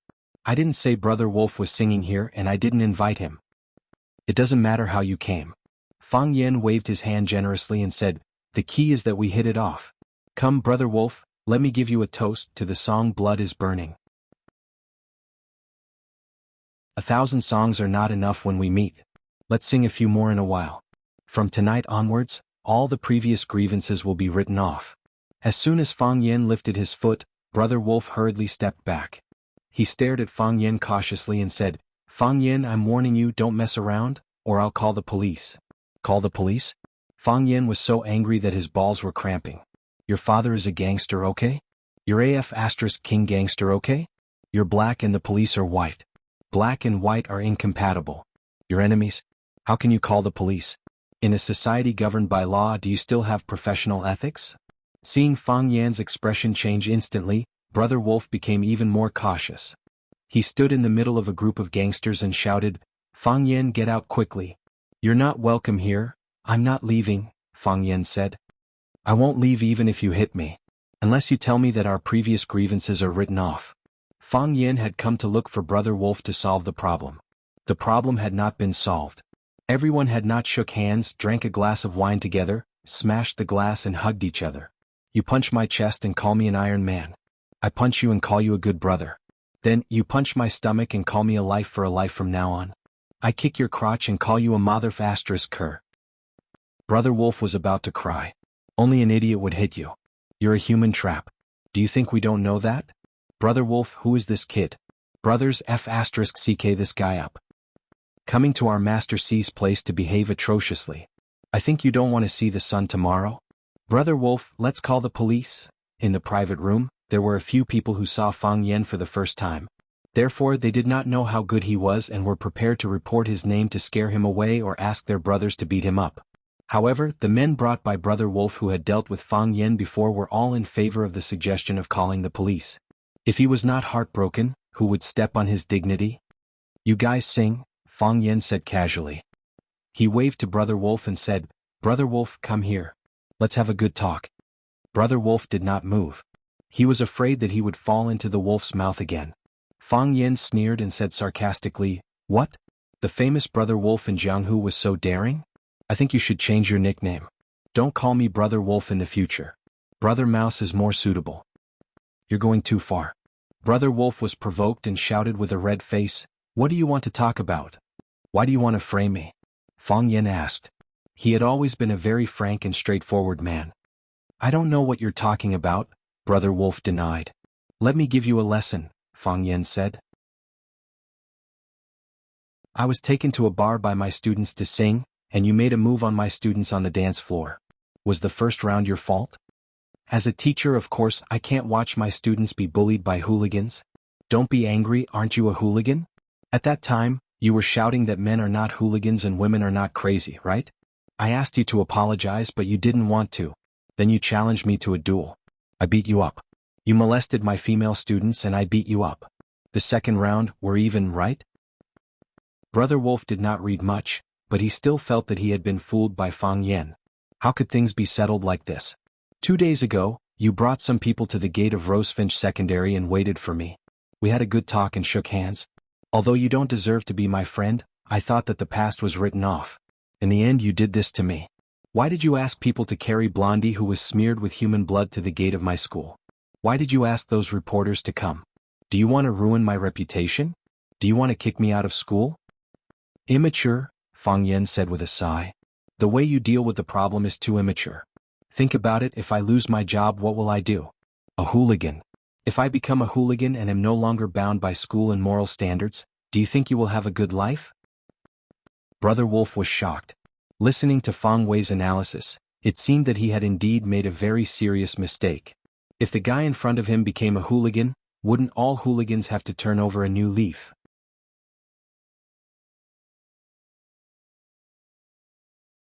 Chapter 46. Do you think we are enemies or opponents? No, we are friends, not to that extent. However, we are definitely not enemies. I will be my teacher and you will be your hooligan. From now on, we will mind our own business. Let's go. Fang Yin waved his hand and looked at Brother Wolf with a kind face. It was as if a grandmother wolf was looking at her own child. Take Blondie back and say hello to those reporters. Then write me a letter of apology. Tell them that when you were harassing the female students in the bar, I acted bravely for a just cause, and that you held a grudge against me for taking revenge. Those photos were photoshopped by you. After my painstaking education, you finally realized your mistakes and decided to turn over a new leaf. You'll become a good hooligan with ideals, morals, and goals. You won't slander others for no reason. Fang Yin thought for a moment and said, "It doesn't matter if you write the wrong words. The more the wrong words, the more it proves that this letter of apology is written by you. Everyone will forgive you." Who would criticize a hooligan for writing the wrong words? Brother Wolf's throat moved, but he could not say a word. Before meeting Fang Yin, he never knew that he was a man who could not speak. Brother Wolf did not speak and the hooligans did not speak either. They were still waiting for their boss to make a decision. Since we are so familiar with each other, just say what you want to say. Don't have any scruples, Fang Yin said with a smile. No way, Brother Wolf said. No way? Why not? Because. Brother Wolf had something difficult to say. Originally he also wanted to keep the peace. It was fine to suffer a loss and lose face. Who asked them to beat others? However, his boss, Master Qin, intervened in this matter and told them to make the matter bigger and ruin Fang Yan's reputation. How could he stop just because he said so? People in the pugilistic world have no choice. He deeply understood the weight of this sentence. Brother Wolf said no means no. Why the F***ck do you have so much nonsense to say? Big Fatso, who was sitting next to Fang Yin, scolded angrily. Do you know where you are? Do you know whose turf this is? Do you believe that I'll get someone to break your legs and throw you out? They were really too rude. Even a stray cat or dog dared to run in front of them and make noise. Pah! Fang Yin raised his arm and splashed the glass of beer on Fatso's face. The champagne-colored liquid soaked her hair and flowed down her cheeks, filling the room with the fragrance of malted wheat. Little bastard, how dare you splash it on me? Fatso was furious. He pushed the woman in his arms away, grabbed the wine bottle on the table and smashed it at Fang Yan's head. Whoosh! The beer bottle flew out of his hand and with a whistling sound, it flew toward Fang Yin. Whoosh! Fang Yin reached out and grabbed the red wine bottle in his hand. Then he spun his body 90 degrees, and the red wine bottle made an intimate contact with Fatso's fat head. Gotcha! The wine bottle was broken and so was Fatso's head. Both sides were injured. Fatso's nickname was Four Eyes. He was known as Brother Four, and the younger generation also called him Master Four. He was the owner of the Yulong nightclub, and he was also a person who made his debut at the same time as Brother Wolf. Tonight, Brother Wolf came to Yulong to spend, and as an old friend he naturally came to accompany him. He did not expect his luck to be so bad that someone actually came to his territory to make trouble. A fight broke out at the slightest disagreement. Fatso was indeed a person who had seen big scenes. He was hit on the head and was dripping with blood, but he still stood there as steady as Mount Tai. Cripple him. Fatso covered his head with his hand and roared angrily. The boss was injured and the lackeys around the boss naturally had to take revenge for him. Without waiting for Fatso's order, two of the lackeys rushed towards Fang Yin with a beer bottle and a knife. Like wolves and tigers. Fang Yin stood still and turned in a circle with his left foot as the center. He turned to the left and just happened to avoid the attack of the beer bottle. He stretched out his hand and grabbed the guy who was regarded as the trump card by the gangsters. He turned to the right and just happened to avoid the stab of the dagger in his chest. He stretched out his hand again and grabbed another hooligan in his hand. The two struggled with all their might, but they could not escape from Fang Yan's grasp. A sky full of spinning tops. Fang Yin pulled their arms and spun them together. After 3 circles, the two could no longer keep up with Fang Yan's speed. Their feet left the ground and they were dragged into the air by Fang Yin. Go! As Fang Yin spoke, he had already let go of them. The two gangsters screamed and flew towards where Brother Wolf was standing. Bang! A Brother Wolf and his men reached out to catch them, but the power of Tai Chi on the two gangsters was not completely removed, and a large number of them were smashed and injured. The gangsters lay on the ground screaming and groaning. Fang Yin walked to Brother Wolf with a smile and said, "Can we talk now?" Brother Wolf looked at Fang Yin in horror and said, I can't promise you." "You mean, No matter what I do today, you will insist on tarnishing my reputation and driving me out of school, right? Fang Yin asked with a serious face. I have no choice, Brother Wolf said in a low voice. The leader has come forward. What can I do? You have no choice but to do evil? Fang Yin sneered. It seems that you also have unspeakable difficulties. Should I forgive you? Even if you ruin my reputation and make me miserable? This guy's words are really mean, Brother Wolf thought in his heart. You also know that I am a very easy person to talk to. If you can't talk to me, I will beat you up, Fang Yin said in an unfriendly tone. It seems that we can't talk to each other? I really can't do it, Brother Wolf said. This matter is no longer under my control. Under whose control? Brother Wolf did not speak. How would he dare to betray his own boss? Fang Yin rushed over quickly and punched Brother Wolf in the chest. Brother Wolf saw Fang Yan's movement clearly and also reached out to block. It was empty. His hand was empty and his eyes deceived him. Bang. He received a solid punch in the chest as if he had been hit by a big bell. There was a fishy taste in his throat, and there was a liquid that wanted to spurt out but was suppressed by something. Like a sprout that was about to break out of the ground, it tried its best but could not break the stone on top of its head. After Fang Yin touched Brother Wolf's body, Brother Wolf became a human sandbag. The Tai Chi entanglement formula was used. Whether Brother Wolf rushed forward or retreated, there was no way to escape from Fang Yan's control. Fang Yin was the blue sky and Brother Wolf was the stars. Fang Yin was the sea and Brother Wolf was the boat. Fang Yin punched and kicked, and dozens of unique skills were displayed on Brother Wolf's body. When he finished, Brother Wolf's body could no longer stand, and he lay on the ground shakily. The blood that had accumulated in his chest was finally spat out, and Brother Wolf felt a sense of relief. Too tired, Brother Wolf thought in his heart. The men and women in the private room were silent, and everyone looked at the scene in front of them in horror. Who was Brother Wolf? He was a famous gangster in Huaqing. Who was Fatso? He was the big boss of the Yulong nightclub. In the past they were so high and mighty. Many people present saw with their own eyes that because a new waitress accidentally poured tea on Brother Wolf's new shirt, Brother Wolf picked up the hot teapot and splashed it on the waitress's face. They had also heard rumors that a waitress disobeyed Fatso's guest and was smashed in the head with a wine bottle. In their hearts, Fatso and Brother Wolf were strong, fierce, and undefeatable. However, in front of that young man, they were as fragile as a scarecrow made of paper. When Brother Wolf was beaten by Fang Yin, the gangsters looked at each other, and no one dared to step forward to help. When they finally made up their minds to save their boss even if they were beaten up by Fang Yin had already stopped. This made them feel extremely regretful.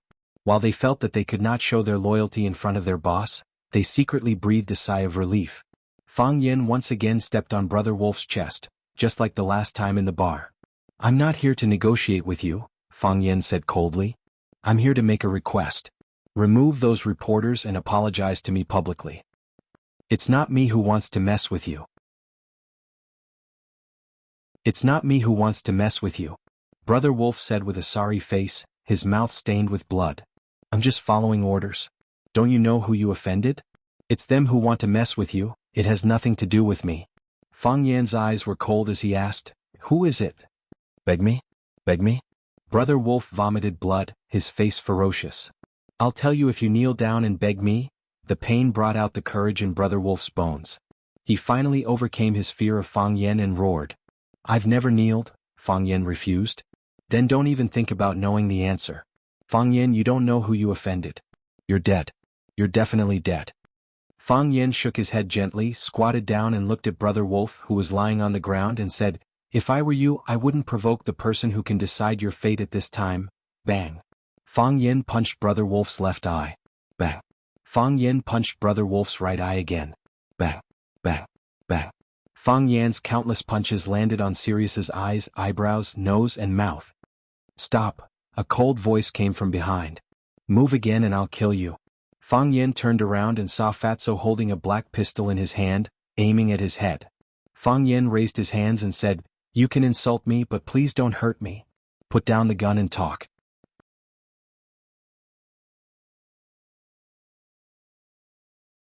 Chapter 47. Seeing that Fang Yin had been conquered by his pistol, Fatso became spirited. He quickly walked up to Fang Yin, laughed and shouted, Come on. Come on. Hit me. Hit me. Do you dare to hit me again? Hit me here. Hit my face. Slap. Fang Yin slapped Fatso's face. Fatso was stunned. Brother Wolf was stunned. Everyone was stunned. Fatso had traveled far and wide. He started as a gangster and later led dozens of brothers to kill people in the streets. That was how he gained his fame. Taking people's lives, breaking people's hands and feet, he had done many immoral things. Moreover, he was willing to do it.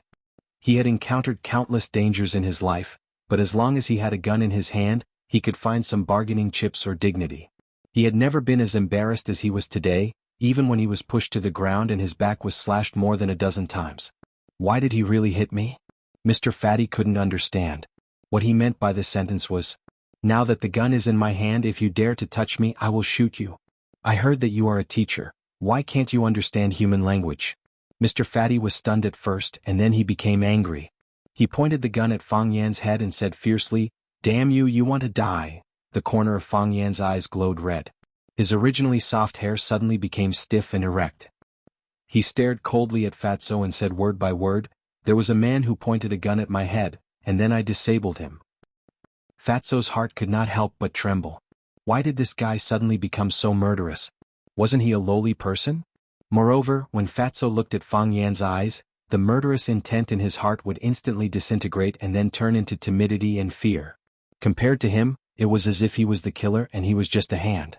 Fang Yan reached out and grabbed the gun on his head, saying, "Shoot." Hit between the eyebrows. Fatso's grip on the gun started to tremble. He wanted to pull the gun out of Fang Yan's hand. He wanted to shout, "This is my gun and I'll shoot it wherever I want. I'll shoot your thighs, your testicles, your feet, and I'll shoot it on the carpet or the sky. Why do you care?" Fang Yan's hand that was holding the gun suddenly exerted force. He thrust it into the air and then made a 90-degree turn. The koi fish turns over. Whoosh. Fatso felt a strong tug on his arm, and then tragically found that a gun was aimed at him. His chest. "Ah!" The women in the private room gasped. "Shut up!" Fang Yan roared. These women were too hateful. When Fatso pointed the gun at him just now, they were as quiet as dead people. Now that it was his turn to turn the tables, they shouted and screamed as if they were being molested. Do you think honest people are easy to bully? His eyes were fierce, his means were sharp, and his body was dripping with blood. Now Fang Yan was like a god of death. His roar was really effective. Those women really shut up and did not dare to say a word. Fang Yan looked at Fatso and shouted, "Kneel down. You don't dare to kill me." Bang. As soon as Fatso's voice fell, he was shot in the abdomen. Blood flowed and Fatso's body softly fell to the ground. "I don't dare, but you do." Fatso looked at the gun in his hand, and tears of humiliation flowed from the corner of his eyes. "I actually don't dare," he said to himself in his heart. Fang Yan walked up to Brother Wolf and asked softly, "Now, do you give me an answer or do I give you an answer?" "Master Qing," Brother Wolf said with a pale face. "It's Master Qing who wants to hurt you." "Yellow hair, take it back?" "Yes." "Are the reporters going to leave?" "Yes." "Are you going to apologize to me?" "Apologize." Fang Yan was very dissatisfied with Brother Wolf's attitude and said, "Don't you feel that you have wronged me? You are gangsters and hooligans. What are you good at?" The hooligans started to play tricks, forcing a gentle middle school teacher to punch and kick him. "Do you feel guilty?" Brother Wolf also cried. "Don't stop me, let me stab myself." "Master Qing," Fang Yan repeated the name. Then he smiled and said to Brother Wolf, "Say hello to Master Qing for me." Seeing Fang Yan's bright smile, Brother Wolf suddenly began to worry about Master Qing's safety. Then he hurriedly drove this absurd thought out of his mind. Who was Master Qing? How could he be threatened by such a person? The reporters came with a bang. They acted as if they were going to get rid of a scourge and expel Fang Yan, the perverted teacher who seduced female students, from the school. They were going to punish him, put him on a tiger stool and drown him in a pig cage. They were going to ride a wooden horse and parade him through the streets. In the blink of an eye, all of them had left as if nothing had happened. Although the lake was quiet, they could not bear to throw a stone into the center of the lake. Little Yellow Hair was discharged from the hospital. The first thing he did was to go to the gate of Rosefinch Secondary School to deliver his letter of apology. Baldy stood at the school gate holding the letter of apology and read aloud, "My name is Lu Fatsai. I am an unemployed person who is bored all day and doesn't know what to do. One day, I didn't offend anyone and was walking on the road. I saw a beautiful girl and then my hormones meng. He wrote cutie Meng, not Meng with a cursive character. The students laughed, thinking that little yellow hair was really cute. My hormones are acting up. I went up to ask him for his phone number. He wrote single, not female. Thus the students laughed even more. They felt that this guy was gay. Little yellow hair stood in the middle of the crowd, letting them slap his face again and again.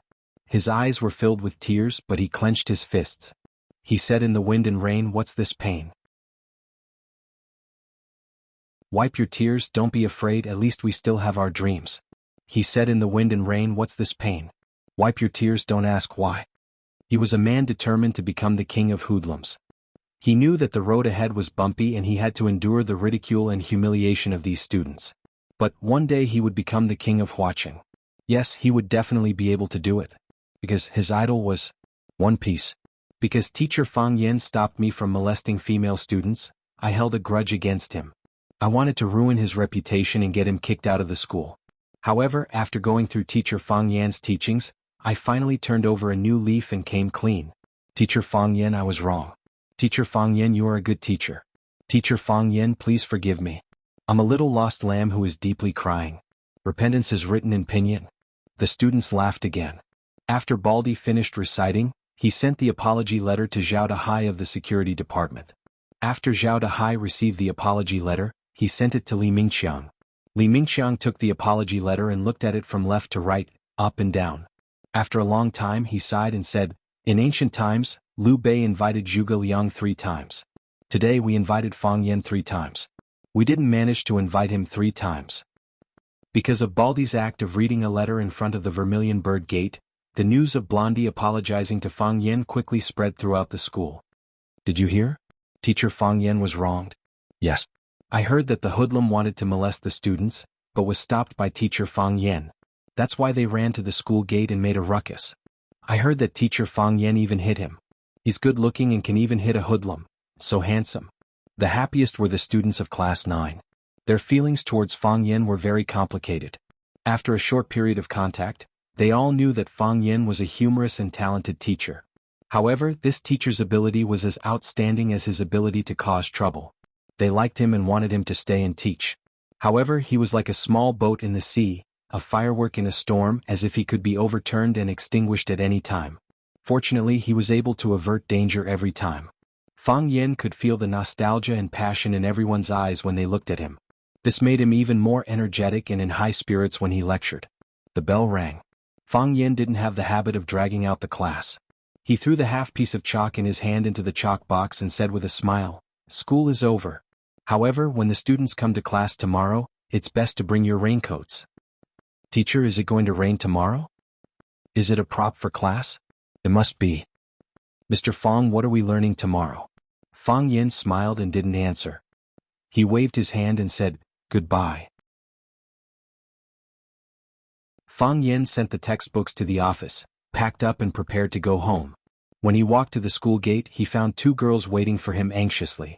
Seeing Fang Yan coming out, the 2 little girls quickly ran towards Fang Yan. One ran fast and the other ran even faster. The other saw that her friend dared to overtake her, and then her legs ran even faster. No one was willing to admit defeat, and no one was willing to be outdone by the other. They rushed towards him at the speed of a 100-meter sprint, which scared Fang Yan so much that he turned around and walked towards the security room at the school gate. "Fang Yan!" Jiang Qin shouted. "Mr. Fang?" Yuan Lin's voice was also very sweet and delicate.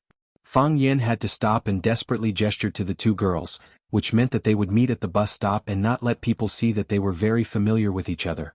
As soon as the storm subsided, the 2 female protagonists came to find him. Wasn't this a confession without being pressed? "Mr. Fang, you're home?" Baldi stood at the entrance of the security room with a large plastic teapot in his hand. He grinned at Fang Yan and greeted him with a smile. "Hey, these 2 students, aren't they the ones in the photo?" You're tuning in to the Han Li's Wuxia Adventures YouTube channel. We're so grateful for your support, and don't forget to subscribe to join us on this incredible journey through captivating stories. Your generosity through donations truly makes a world of difference, as it's the primary source of revenue that allows me to expand and enhance this channel for you. Thank you from the bottom of my heart for being a part of this adventure.